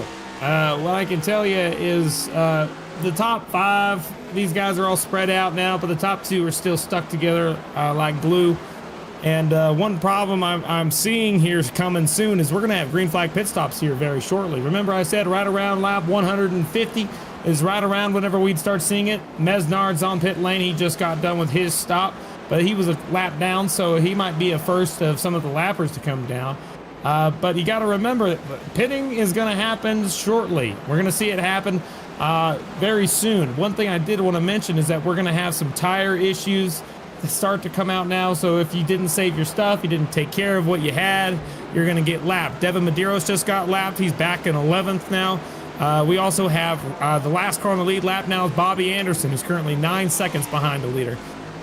So that is true there as well. But that 83, he saved his stuff, and he has moved up through this field nicely up to 5th, and he's chasing down Paul Hill. You can see these drivers continuing to tackle this racetrack now with 150 laps left to go. They have burned their way through this race. 500 originally on the board, and they're hustling through it. They're hustling through this race. And you brought up a good point, Kirk, talking about the encroaching round of pit stops that's going to shuffle this field up even more. We said back on the stage 2 break Caution. that it was going to be important, but the caution coming out. The green flag run stopping a tick under 100 laps in. It's a 26 car of Hill at the moment. Looks like a little bit of contact with a lap car. 30 car was up against the wall, came down slightly and made contact. That's William Owens. He was running 22nd, 3 laps down. 26 was on the lead lap, running in 4th. On the bottom, he comes up the hill. The 30 car comes down, makes contact, and that sends the 26 around. And that is going to change everything. It's going to make it a little more interesting up in the front of the field. They're going to come down, get fresh tires. And you can see right here, let's look on board with the 30 car. We're on board with him now. He's going to come off the corner, and look, not on this lap. It's probably going to be the next corner here. Let's see. So that 26 is down low. He's trying to make the pass, and it looks like he just came off the wall. He had about another 2 feet to the right whenever he made contact, and that spun him out, and that brought out the caution. Everybody comes down pit lane trying to get some tires and gas. And this could be the money stop. Super important at the end of this race, which, I mean, still, we have 147 laps left to go, so you may not think we're at the end, but we are definitely getting there. Look at that. That's a 1 car running on that inside. You can see the marbles also built up on the inside of this track as well. It shows you how long we've been racing here thus far this evening.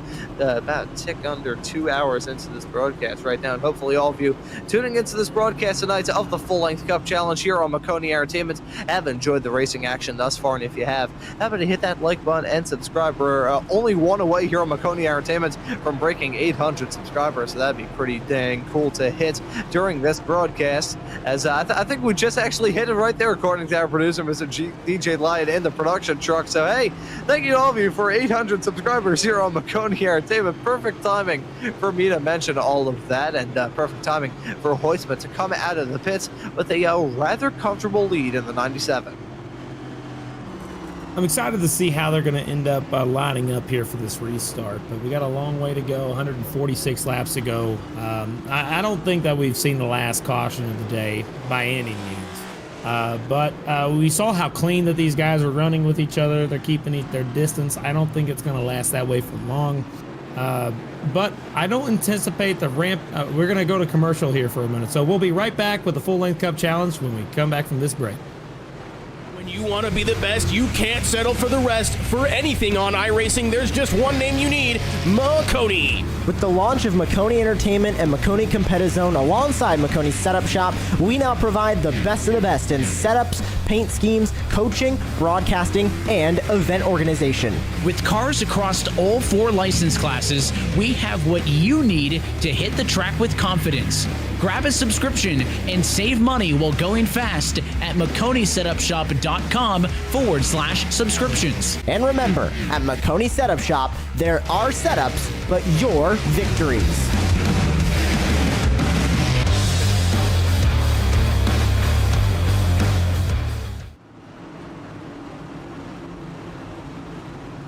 Perfect timing for us to play the Maconi Setup Shop ad as we get this race set up to have a brilliant conclusion.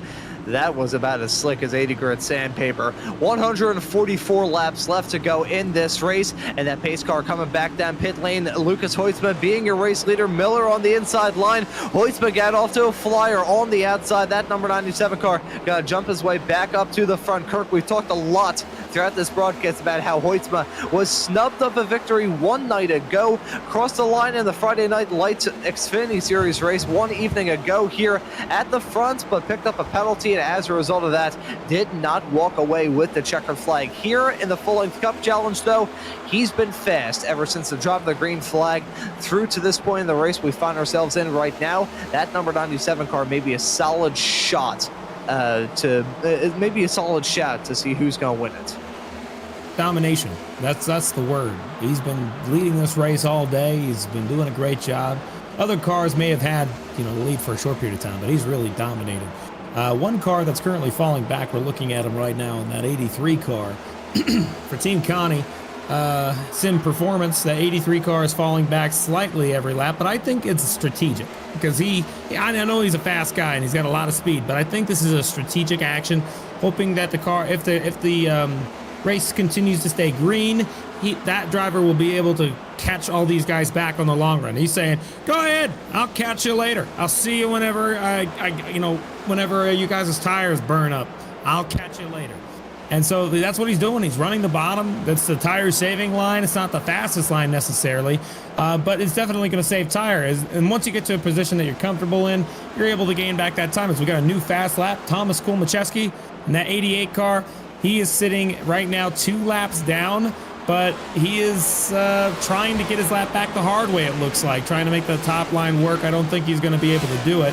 It's really hard to come back from 2 laps down, but it is doable. We've seen that one before, so don't think it's going to be hard. It's going to be hard, but he's got to have circumstances fall his way. And with only 11 cars on the lead lap, anything can happen. Yeah, there's a lot that can happen between now and the checkered flag. Just off the back of the longest green flag run by a pretty significant margin. Will we have a long green flag run for the end of this race, though, or are we going to see it get broken up a lot with cautions? Only time will tell. Lots of drivers still running in this race, albeit only 11 of them are still on the lead lap. Dyson and the number 41 car is the last driver on the lead lap as it stands. Presently, some side-by-side racing going on, though, involving Vroman and Hutchinson. That's a battle for the final spot inside the top 5. And they're still close. Look at Hutchinson with the sideways snap coming out of turn number 1 and 2 a few moments ago. And it is still Vroman running in 5th. And now, withstanding the pressure, is Vroman. He's going to find himself in P4. Gitter and Hutchinson now battling hard. Everybody seems to try and get to a position that they feel comfortable in. That's what these drivers are going to be trying to do. Kulmacheski here is just trying to get his laps back, so he's going to drive drive the wheels off that thing, trying to catch up to the front. However, everybody else, once they get to a spot they like, they got to start saving some time. Right now, if it is going to stay green, which you always want to assume it is, unless stated otherwise, you want to start saving some tire. We're going to actually come up on one lap car here in a second. Andrew Dyson in the 41 car. He did not take tires the last time by, so he is on an old set of tires trying to make it work. And the leaders are catching him quickly as Nicholas Vroman trying to make a move to the outside of Robert Miller for second. This is going to be able to make the job done, but he's going to catch up to the back bumper of that lapper, Andrew Dyson, we talked about. And it looks like they'll single file out prior to that. So Vroman trying to chase down the 97. And continuing to see these drivers treat every single lap as if it is the last. Vroman looking to have a chase down moment. The 95 and the 97 rapidly approaching one another. This is a convergence for these drivers. And actually getting word about Vroman's car. Technically speaking, the color is magenta. And I will also note, last big word I learned like that was mayonnaise. I never really paid attention in art class as a kid, so that's a complete failing for me. Magenta is the other color for the number 95. Either way, though, incredibly striking. Others may say it's incredibly ugly. Nevertheless, Vroman is still a quick driver in this race, but he's got another quick one in Hoytsman. This is a clash of the titans at the front of this field. We saw earlier in the race when Truel went from the back to the front, got his lap back.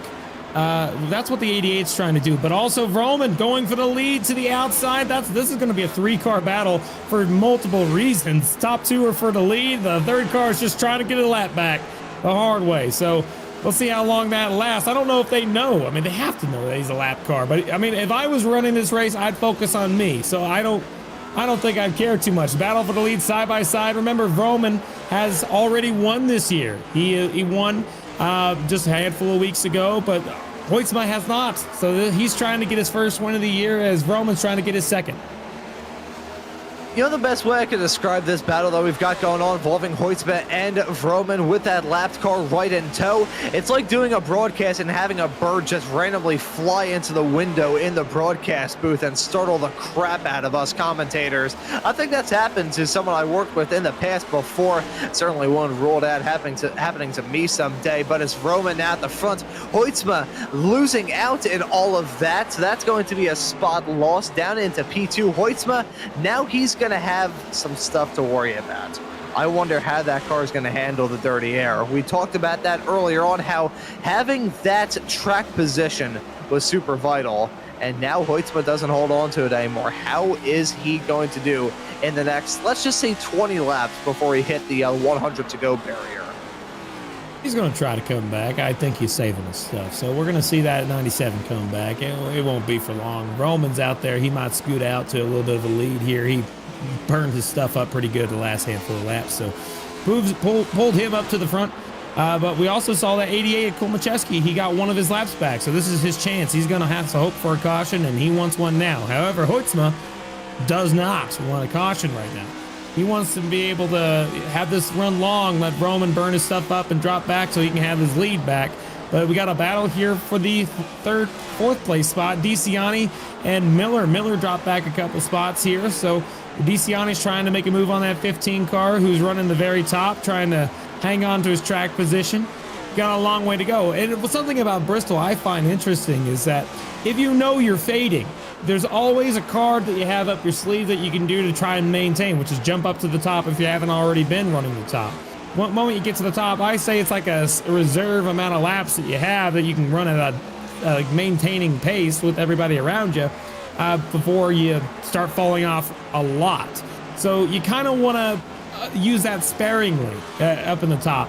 But the top three have all now decided that running the middle seems to be the line they want to run. They're not on the yellow line on the very bottom. So this is like just a lane up off the bottom, not using the sticky stuff, as they seem to be hanging on to the positions they have and keeping relative equidistant to each other. Hutchinson tries the top for the first time in the last couple laps. He's going to get a little run on the back bumper of Lucas Hoytsma. I don't know if Hutchinson's going to be able to make that work long run, but we'll see how he's going to be able to get up to the lead. If he's going to continue doing this, he will most certainly have a chance at it. I wonder if we're going to see a convergence of all of these drivers in the top three. Will we see Vroman, Hoytsma, and Hutchinson all start to battle? It's still a fight, though, between Hutchinson and Hoytsma. That's going to be Hutchinson getting that move done to slip his way up into second. Nicholas Vroman now going to feel the burn from behind that number 95 car. Going to be under a lot of pressure now with 111 laps left to go. Hutchinson in the 8 car. He has closed up that gap. He got that move done to slip his way up into P2, but he's not happy about a second. He wants to go out and grab that race lead, hit the final 100 laps of this race with the gun swinging, but gun of the yellow. That's going to change everything. That looks like it may have been Zodiac in the 37. We're going to double check to look at that. Looks like there was a wreck above him. So it's the 1 car. We talked about the 1 car earlier, Dustin Hall. He was running in 27th, 11 laps down. And what happened was he was driving by himself and he spun out on his own, collected Bobby Anderson and a few other cars. Tough break for those involved, but the 1 car just lost it. We'll take a look right here. See, he just started doing some drifts down the front straightaway, and that will do it. Oh, you can see multiple cars piling into that incident as well. A big crash. That's the second sort of big crash we've had heading through one of the corners around this racetrack, but here we go. This may be it in terms of pit stops. These drivers deciding that it's good to take some tires. Vroman, Hutchinson, and Hoytsma all down pit lane. DeCiani in the number 4 car also in the pits, along with a lot of other racers. And you can see that rubber buildup on that inside line. That is fascinating to follow, at least maybe from my perspective. I'm a bit of a nerd when it comes to that sort of stuff. But pulling down into his pit stall is Hutchinson. We saw in, I believe it was his first run through pit lane in the early stages of this race, him actually miss his pit stall and have to reverse back a little bit, hit his marks perfectly despite the fact he's got that pressure. With that battle for the race lead, he's still going to hit his marks to an absolute dream. He's out and away along with all the other drivers. Who's going to get out in first? I think it may end up being, oh, that is close. That is very close between Hutchinson and Vroman. I think Vroman got it. A little too close to call there. We'll see what they decide to do down the back, if they're going to go in front of each other there. We're going to find out the lineup here in just a second. The car ended up getting a lap back on that last caution. Looks like it may be Paul. I'm not sure if it's Paul Hill. I think it might be. But a lot of cars, only about 10 cars currently are showing as on the lead lap. And we're coming down to the end of this thing, and with 106 laps to go, we're probably going to get the restart with 105, and we'll see what they decide to do. We got fresh tires. That means you can make it to the end on gas, and now it's all about trying to be at the front at the end of the day. See who can save tire the best.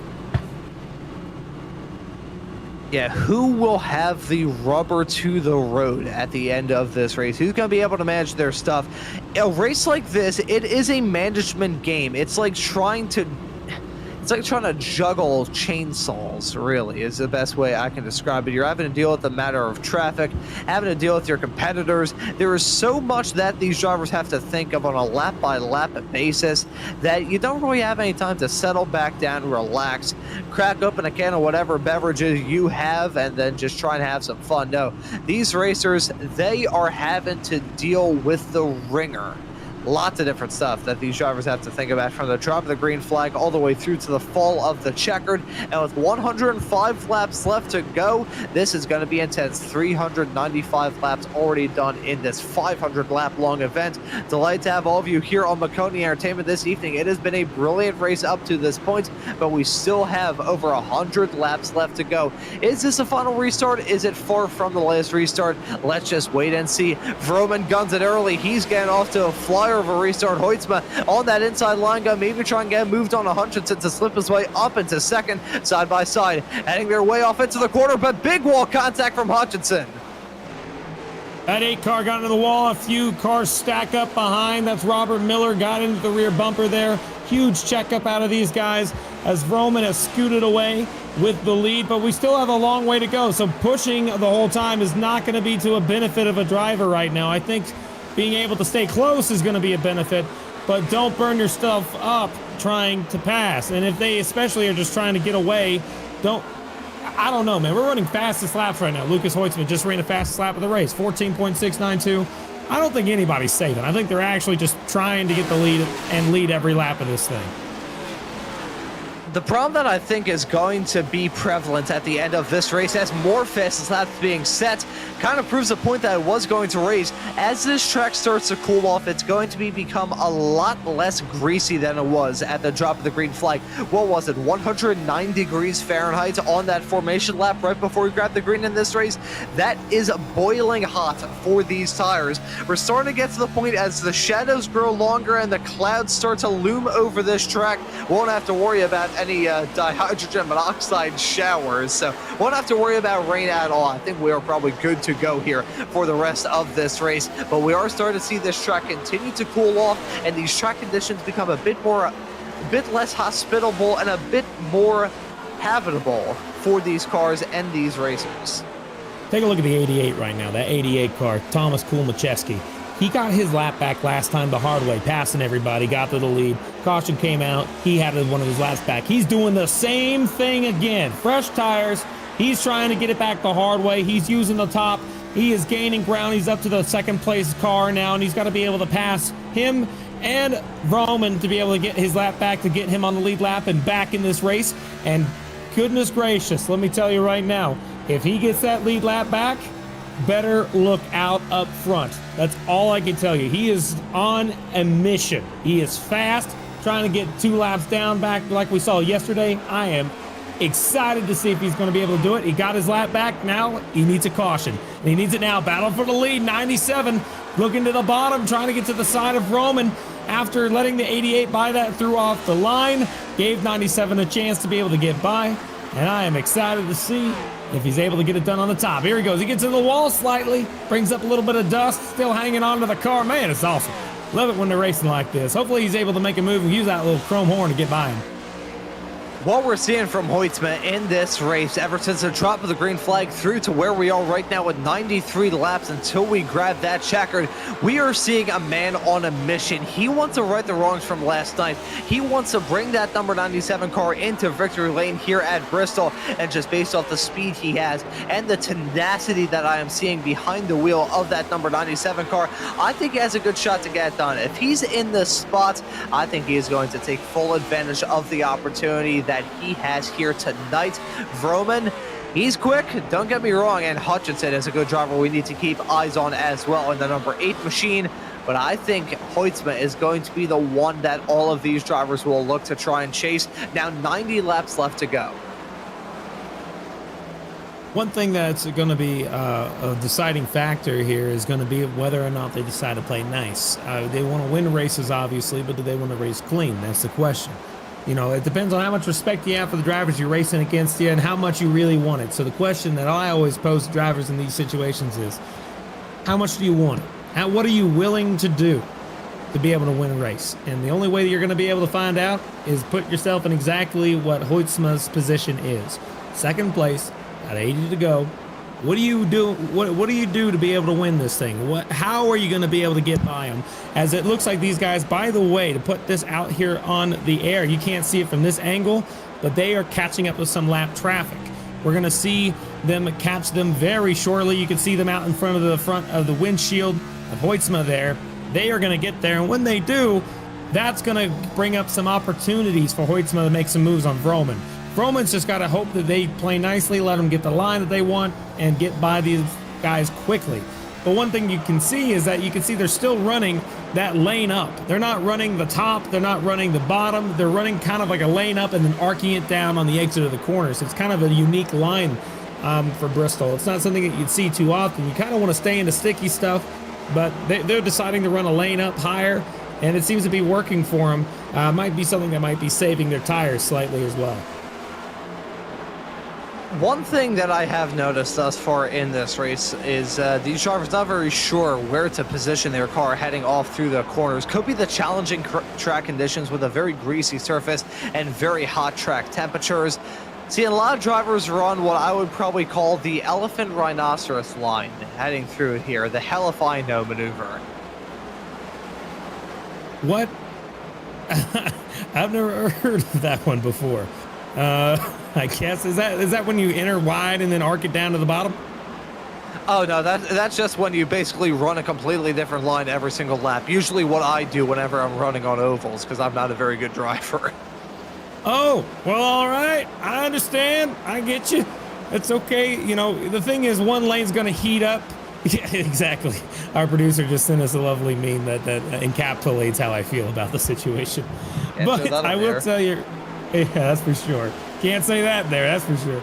But what I can say is that when they run a certain line for a long period of time, it builds heat into that particular part of the racetrack. For those that don't know racing too much, whenever they run a lot of tires on it, that friction builds the heat up on the track. And if you saw a heat map, you'd see the bottom of the track and the very top of the track tend to have a lot more heat in them, because those are the main lines drivers like to run throughout the field. However, these leaders are not running those lines. They're running the middle. They're trying their best to be able to, you know, maintain. You can see it from this view right here. Some cars are running the bottom, and some jump up to the top and try to run that line. That black tarish looking part is the rubber that comes off the tires, and that's where the heat is built up the most. So they're trying to find spots on the track that aren't rubbered in. You see him right there. He's not even anywhere near those rubbered spots. He's a lane up off the rubber.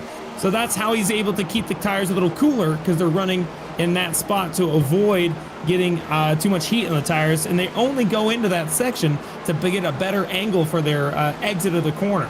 And it's a very smart thing, and it's something you learn over time as a driver. When you first start on iRacing, it might not be something you know. And if you're running in the back of the pack, it's something you run just to be consistent, so you're not in the way. As we're coming up on the 60 car, he's in the bottom line. And so whenever you're trying to make a pass on someone and you're trying to do it respectfully, you get up and you get out of the way into a line that normally you don't run. But it's all these little decisions make racing in all aspects of motorsports, but especially here at Bristol, more tedious and exhausting. You could be sitting in a chair for 5 hours, but in reality, you're going to be sweating up a storm because you're making all these decisions very quickly, and you got to be smart about it. And it's actually exhausting the longer you do it. So this full-length Cup Challenge, where these guys are put to the test, running the same distance as the Cup guys do on Sunday, bring out that little extra oomph for each driver to be able to see if they have the endurance and the capability to finish a full-length race. We've seen that already 8 times to this season, and we're coming down to the end of this one with 71 laps to go across the line. And that 88 car we saw who got his lap back just lost one of that lap back right here with the 95. So that 88's tires have been used up, and he has fallen back now. The first car 1 lap down.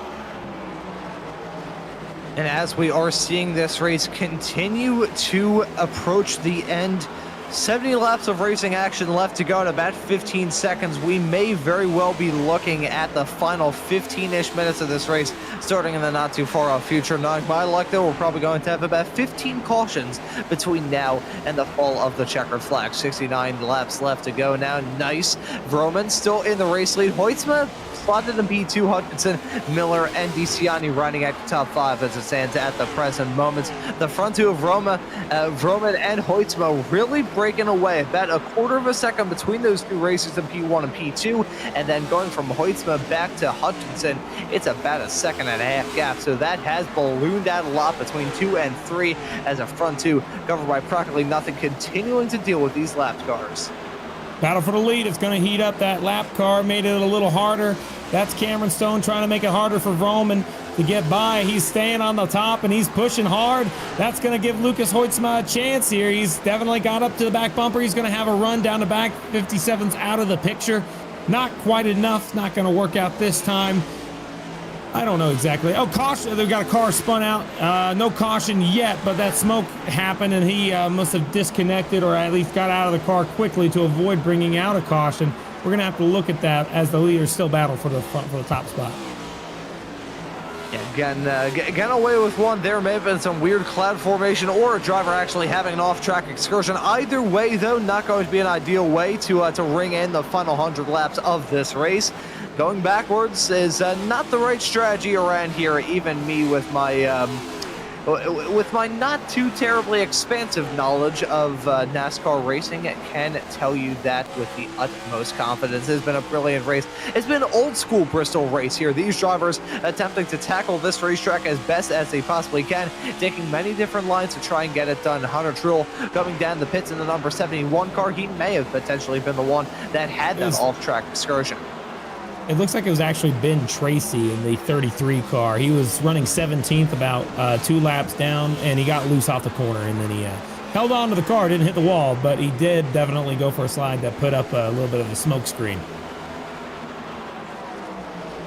And the smoke screen tactic, also not a good one here, but as we take a look at the weather conditions that these drivers find themselves racing under with about 60 laps left to go, look at the fall off in terms of track temperature. It was 108, 109 degrees right at the start of this race.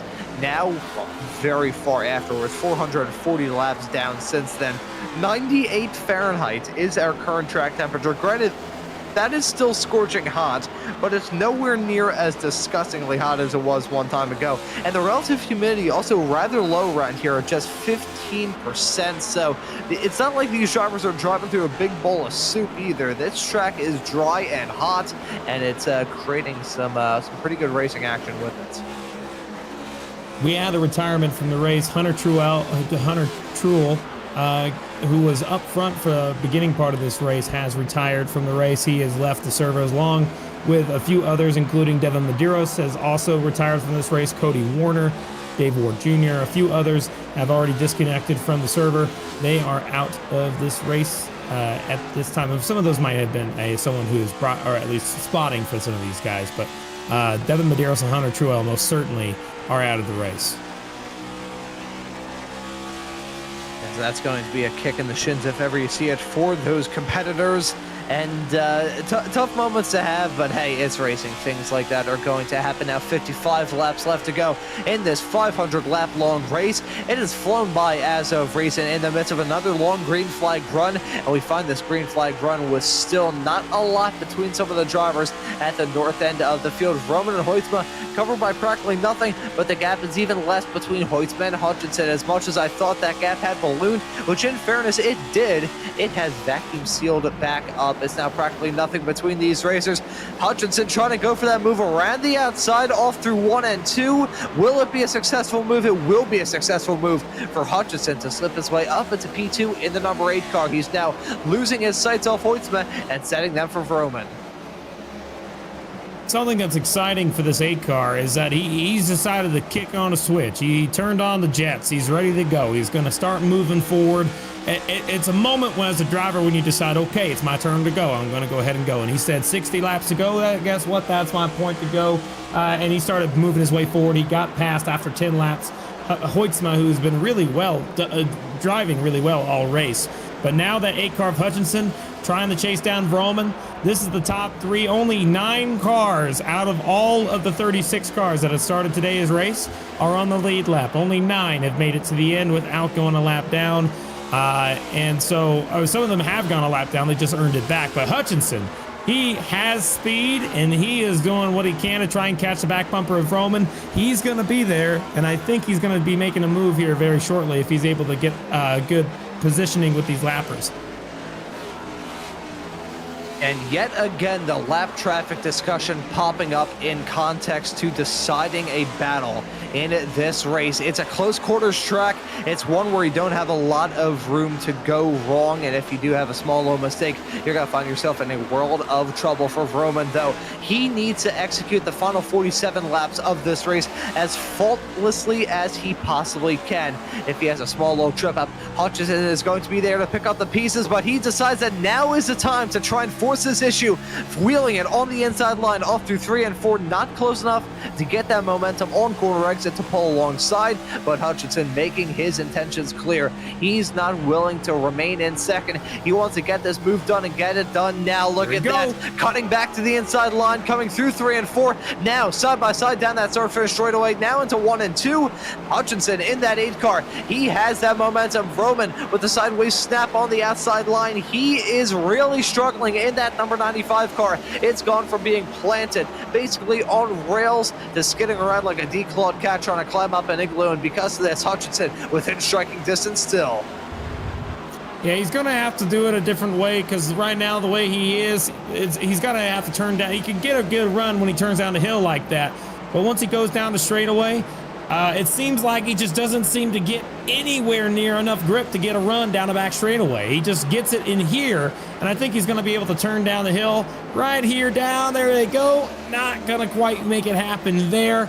There's a little bit longer to go, and with 42 laps, this is the battle for the win. This is going to be it. But we got another lapper, the 1 car. We saw him earlier be a factor involving an accident, but he's back on the racetrack 20-something laps down, 30 laps down. He's going to get up out of the way, and that puts Hutchinson back just another half a second. Can't run the bottom when a lap car's in the way, so he's going to have to drop back, and Vroman holds off Hutchinson for that position. And looking at these racers continue to manage the end of this race. They're on worn tires. They're getting to the point where they are starting to feel the strain mentally as well. After a race of this length, 460 laps right behind them, they're getting to the point where they're probably tired. They're getting to the point in this race where they just want to see that checkered flag come out, and it's such a mind game in an event like this, having to manage yourself, your competitors, and also stay in the right frame of mind to be competitive. If you're in the midst of a battle and you're just, man, like, oh boy, I am exhausted, you're not going to be able to get that move done under conditions like that. And we're seeing 3 drivers who are having their own yin and yang in a way. Vroman, he had his time in the sun, then he was dropping back. Hutchinson has time in the sun. He's now losing out on a bit of time. Hoytsma, he had his time in the sun. He dropped back, and now he's on the way back up. Look at the times that these drivers are setting, and they may not be alone for now, as look at Miller, the number 15 car. Lead Hutchinson's on the bottom. I think he's even with them right now. They're side by side for the lead. We got to take a look at this. They're door to door, and now Hoytsma's involved. This is a three-way battle for the win. That 8 car's got the speed, and he's got the lead. He's pulled away now. But Hoytsma has now caught and is side by side with Vroman as well. Vroman is falling off. Roman is falling off. That 97 moves up another spot to second. Now he's trying to chase down Hoytsma. Yeah, and Hutchinson getting that move done. Hoytsma slipped into P2. Vroman back in the challenger spot. The way that these drivers have to tackle the end of this race keeps changing with every 10 laps. You find this race back on 44 to go. You're going to find Hutchinson in a different spot than what he is right now, Hoytsma in a different spot than what he is right now, and Vroman in a different spot than where he is right now. So the roles that these drivers have to fulfill towards the end of this keep evolving and are always changing. Vroman dropping down a little bit. He's not even in this camera shot. There he is. You can just barely see him in the back of shot there in the number 95 car.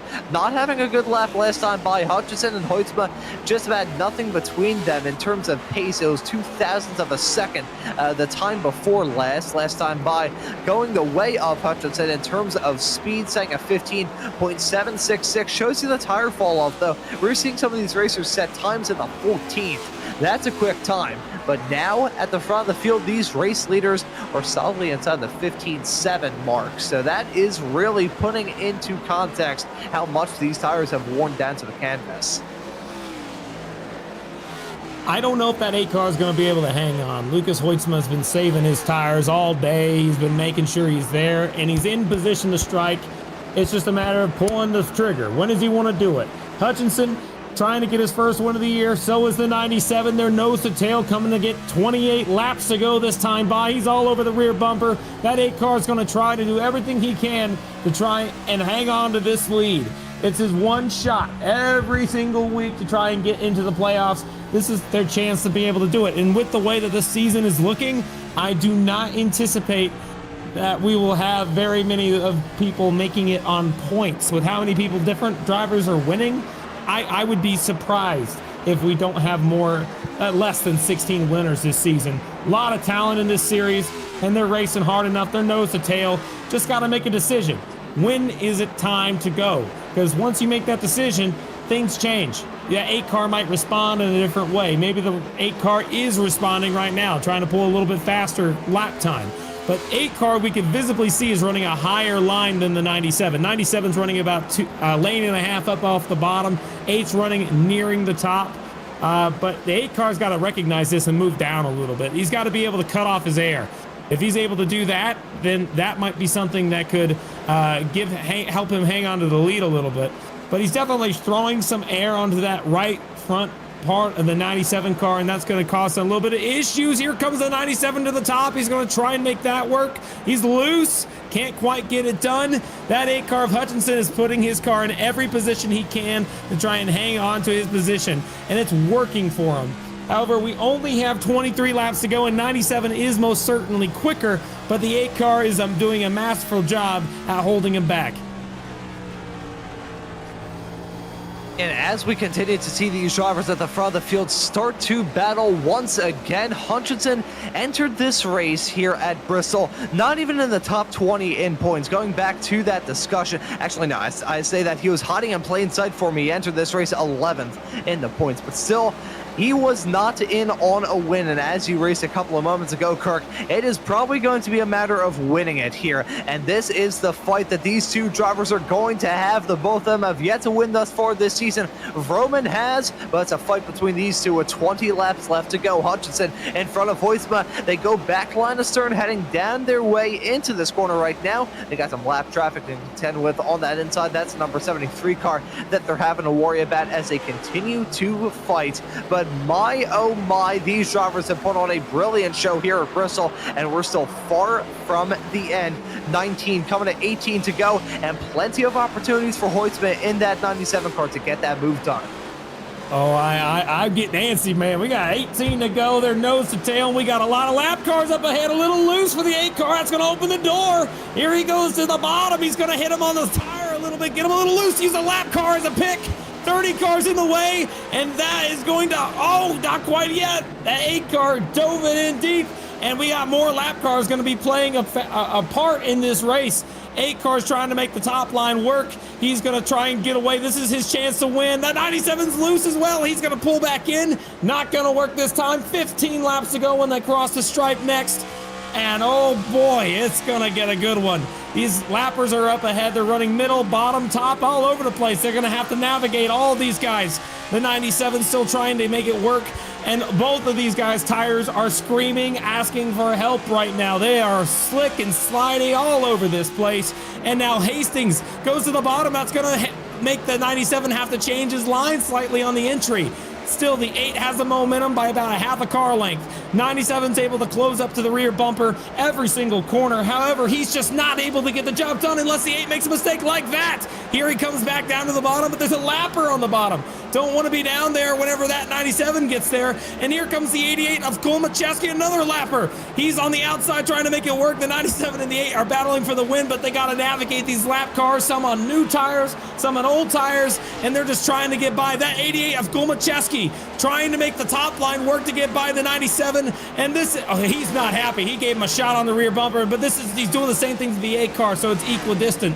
So the 8 car still has the lead. We're down to 11 laps to go when they cross the stripe. Anybody can win this race. It's going to be Hutchinson or Hoytsma, but they got to battle hard, and it's been a great battle so far. And I really think at the moment the fate of these two drivers and how they do in this race is out of their hands. They have to worry about the lap cars. They have to worry about the entirety of this field. If we have a caution flag come out, that will change it up entirely. Hoytsma going for the dive. Down the inside, looking on that inside line of the 8 of Hutchinson. Got lap traffic involved in all this as well. That's going to act like a little bit of a rolling roadblock for the 8. Look at that contact being made. Up in the wall, the 29 car goes, an 8 car getting a piece of that action as well. That's going to check them up enough for Hoytsma to have that head of speed on the inside. Very rare in a race like this here at Bristol that you're going to see that inside car have more speed on corner exit, but we saw that the dive from the 97. That's going to work. Look at the slide from Hutchinson on corner exit, coming out of 3 and 4, trying to wheel his way back onto the inside line. 8 laps to go, and for the 8 car, he is unsuccessful in that challenge on the number 97 of Hoytsma. Still practically nothing between these drivers. You see a puff of smoke in the air from Hoytsma running up to the wall. I still want to keep my eyes on the drivers around this racetrack. If we have a yellow come out in the end stages of this race, this is going to be a bad moment. Another restart will completely change the complexion of this race. Hoytsma, though, he's starting to build that gap to himself and Hutchinson. Now a half a second between those two races for P1 and P2. 6 laps coming to 5 to go this time by. Hoytsma may have shaken off that challenge from Hutchinson, and with some lap cars a little bit farther up the road, but not within a very close distance. This may be coming up a good way for Lucas Hoytsma. Entered this race 9th in the championship points, 9th in that playoff window. Yet to grab a win thus far this season, but he has been quick, and I think this may be the time for him. 4 to go now here at Bristol. Hoytsma finds it with a 6.5 of a second gap to himself and Ralph Hutchinson in P2. That may be enough at the end of this race. A number 60 car right in front. That will be one of the final lap traffic encounters for Hoytsma, and after that he will have some clean, smooth sailing right to the end of this race. 3 to go now for Hoytsma. It has been a dominant performance here at Bristol. He hasn't led every single lap. I don't even think he's led half the laps here in this race, but he's always been up at the front. There hasn't been a point in this race where Hoytsma has been just completely out of contention. He's always been there. He's always been a thorn in the side to the drivers around him in the best way imaginable from his case, and he's going to be taking a white flag with a nearly 1 second gap between himself and Ralph Hutchinson. Lucas Hoytsma in the number 97 machine had absolute commiseration sent to him after a late race penalty for the Friday Night Lights race 1 evening ago, but here for the full-length Cup Challenge at Bristol, Lucas Hoytsma in the number 97 car, it will be your winner here at Bristol. Hutchinson going to finish in P2, Miller going to round out your podium in 3rd, but Lucas Hoytsma with a dominant performance here at Bristol to seal the deal. He's most certainly a happy camper. He got the move done with just a handful of laps to go, and he got by lap cars using them as a pick. Hoytsma had the fastest car all day, led the most laps. Great effort from Ralph Hutchinson. He did everything he could to try and win that race. Unfortunately, that 97 just had a little bit of extra on him to be able to win this race. He's going to start doing some burnouts on the front straightaway across the line. That 97 wins it, and that is his first win of the season. He's a happy camper. He redeemed himself from the last race yesterday. After he got a penalty, he has now won, and he redeemed himself. So I guess it's the Hoytsma redemption.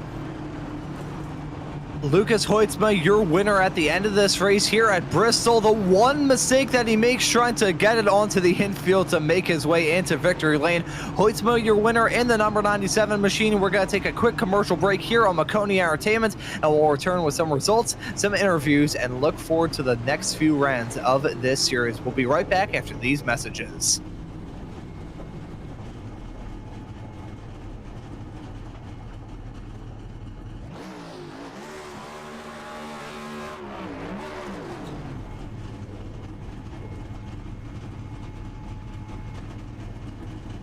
When you want to be the best, you can't settle for the rest. For anything on iRacing, there's just one name you need, Maconi. With the launch of Maconi Entertainment and Maconi Competizone alongside Maconi Setup Shop, we now provide the best of the best in setups, paint schemes, coaching, broadcasting, and event organization. With cars across all 4 license classes, we have what you need to hit the track with confidence. Grab a subscription and save money while going fast at MaconiSetupShop.com/subscriptions. And remember, at Maconi Setup Shop, there are setups, but your victories.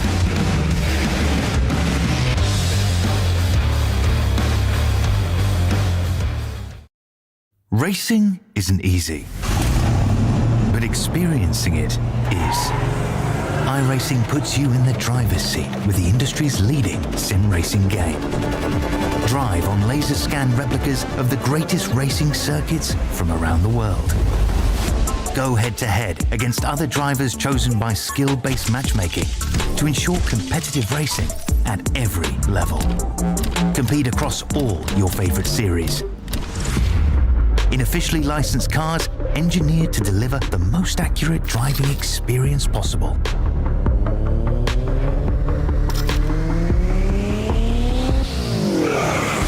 Join a race or host your own with players from across the globe.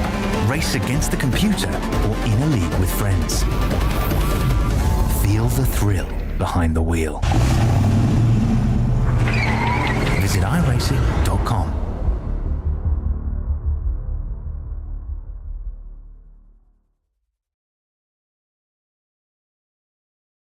Welcome, everybody, once again to this evening's coverage of the full-length Cup Challenge here on Maconi Entertainment. This race at Bristol that we just saw was a barn burner, 500 laps. At the end of it, it was only 1.1 seconds between Lucas Hoytsma, your winner in the number 97 car, and Ralph Hutchinson behind the wheel of the number 8 machine, your P2 finisher. Robert Miller will round at your podium in third. It's going to be Nicholas Roman, who was oh so fast throughout this race. He finishes in fourth, probably not the result he had in mind, but it's a result he's going to get anyway. Adam Benefield will finish in at P5. Nolan Hodgson in sixth. Matt DiCellini will finish in P7. We have Paul Hill finishing in eighth. Patrick Gitter, my apologies, in ninth, with Clayton Hoffman running out of top 10. 11th going to be Matthew Long, followed by Bobby Anderson finishing in 12th. 13th will be Andrew Dyson. Behind him will be Brandon Hastings in the 14th spot. 15th, Thomas Kulmacheski, Ben Tracy, Cameron Stone, Tanner Marty, Stony Benfield,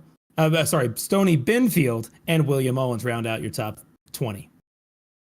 And looking through the drivers from there, we have Evan Menard in the number 73 car finishing in 21st. Justin Hall in 22nd. Jason S. Taylor classed in P23. Kevin Zosiak finishes in 24th at the end of all of it here. Daniel Llewellyn ends up in 25th. Hunter Truel in 26th. Devin Medeiros ends up in 27th. We have Billy Brickley finishing in 28th, Jacob Simpson in 29th, and Derek Heitman running at our top 30. Finally, the last few is going to be Joey Preed, Carl Dodson, Stephen Williams, Ryan Jones, Neil Pearson, and Ed Ryan, rounding out your top 36 finishers. As now we are going to be joined by the victor in tonight's race, and he is going to be with Ron.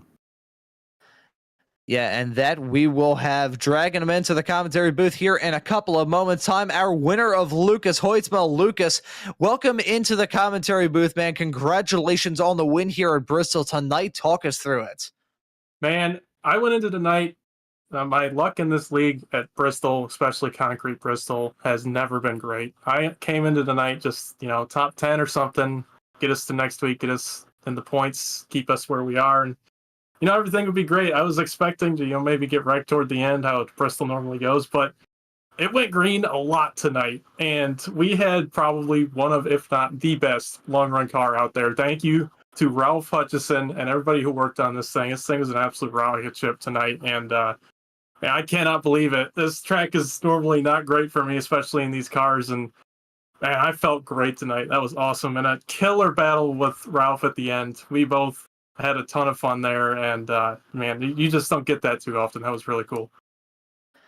Yeah, that battle towards the end was absolutely phenomenal. So thoughts leaving this round here at Bristol? You look to be the dominant car all throughout, making up for the moment in the Friday Night Lights race yesterday evening. Just overall a very productive day for you, locking your way into the playoffs as well. Yeah, that's the big thing. I was really starting to get worried. I've ripped off 6 top 5s this season before this race, and I felt really good, but I just never got up into that lead. And I was really starting to get worried I was going to have to point my way in on points. And man, I did not expect to get it this early in the season if I was going to get it at all. It surprised me a lot, and I'm really thankful I could get it now and work on the playoffs. Yeah, and have a little bit of time before that first round of the playoffs starts in late August here for the full-length Cup Challenge. I also have a 1-week break to look forward to for the Easter weekend coming up. Next race of the season, though, going to be at Talladega. That is going to be about as far departed as you can get here from Bristol. Yeah. Normally, I love going to super speedways in these cars, but it's going to be, you're going to be pulling your hair out there. There's going to be a lot of checkups and, the normal stuff at a super speedway. So glad to get the off week before it. It's, our only off week of the season, so I'm going to enjoy it and have a free Saturday. But excited to get back into it after that at Talladega, and excited to go on Friday night to Rockingham, the Xfinity Series. So it's going to be really cool, too. There we go, man. That's going to be a really fun race. I'm going to be looking forward to seeing how Xfinity tackles Rockingham. And my entire time as a NASCAR fan in real life, I never got a chance to see a race at Rockingham, both in real life and in the sim. So you'll be seeing me tuning into that stuff as much as I can. But thank you so much for joining us here in the commentary booth, Lucas. And before we let you go and celebrate this win here at Bristol tonight, is there anybody you want to give a thanks to or shout out? Yeah, first and foremost, I already said it, but I got to say it again. Ralph and the rest of the team, Jason, Sean, John, he wasn't here tonight, but still, Jacob, everybody who worked on this thing, everybody who helps out. This thing was so fast, and I just can't thank them enough. I also want to shout out Quinn and 712 Brakes, Low Drag Esports, everybody over there, and you guys for putting this on, Bobby and everybody else who puts time in this league, and that's about it.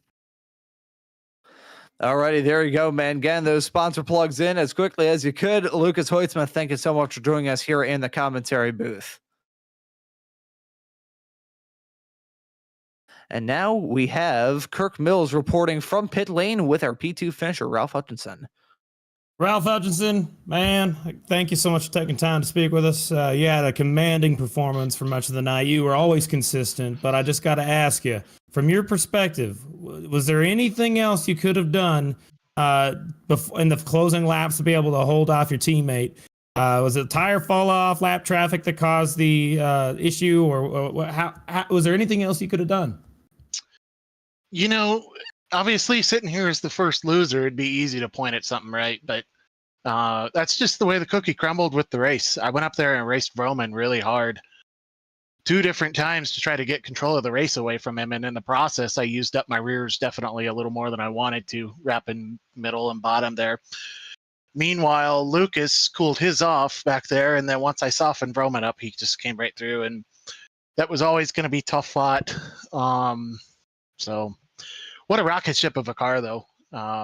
Really, really satisfied with that performance as a team. Got to look at it from that angle, that this has always been a place in the next gen that I've struggled to find the setup for, and it would seem we hit on something today. So ready to get back here in the fall. Can we line them up and do it again? I'd totally be down to see that one again there, Ralph. It was a great race today. But let me ask you this. Anybody you want to shout out, anybody on the car? Do you want to particularly let them know that you appreciate their, support? Oh, absolutely. I'm so happy to have Schroba's Racing Graphics back on the car. Done amazing work for me and several other people for so many years. Jacob Schroba's a good human being. Stint Analyzer, Ricky Thompson, still on board. Thank you to him. And, we'll just keep digging. Got great support, great teammates. Couldn't ask for a better battle for the win there. So heads held high, moving on to the next one. All right there, Ralph. Well, congratulations on the second place finish here at Bristol. You got the job done. Congratulations. We'll see you next week at Talladega. Thank you much. Thank you, guys. You got it. And that right there was Ralph Hutchinson. And now joining us here in the commentary booth, we have got Robert Miller, our P3 finisher at the end of this race. Robert, my apologies. Yeah, sorry, I've been on the air for 7 hours today. My brain has been turned into a puddle. Robert, welcome into the commentary booth, and well done on the P3. Talk us through this race here at Bristol. Well, started dead last and got to third. I think we had one of the better long run cars. I really did. Until that end of the run. The last run, that little sandwich between Ralph and Patrick, I got nose and rear end damage, and that just killed any kind of real pace adding car. So I had to really back it down in order to have something for the end, which I was able to do, but I didn't have enough to keep up with Ralph and Lucas there. And I will say, though, pretty hard-fought race for you regardless. We got the graphic up right now on the broadcast of the most position gains.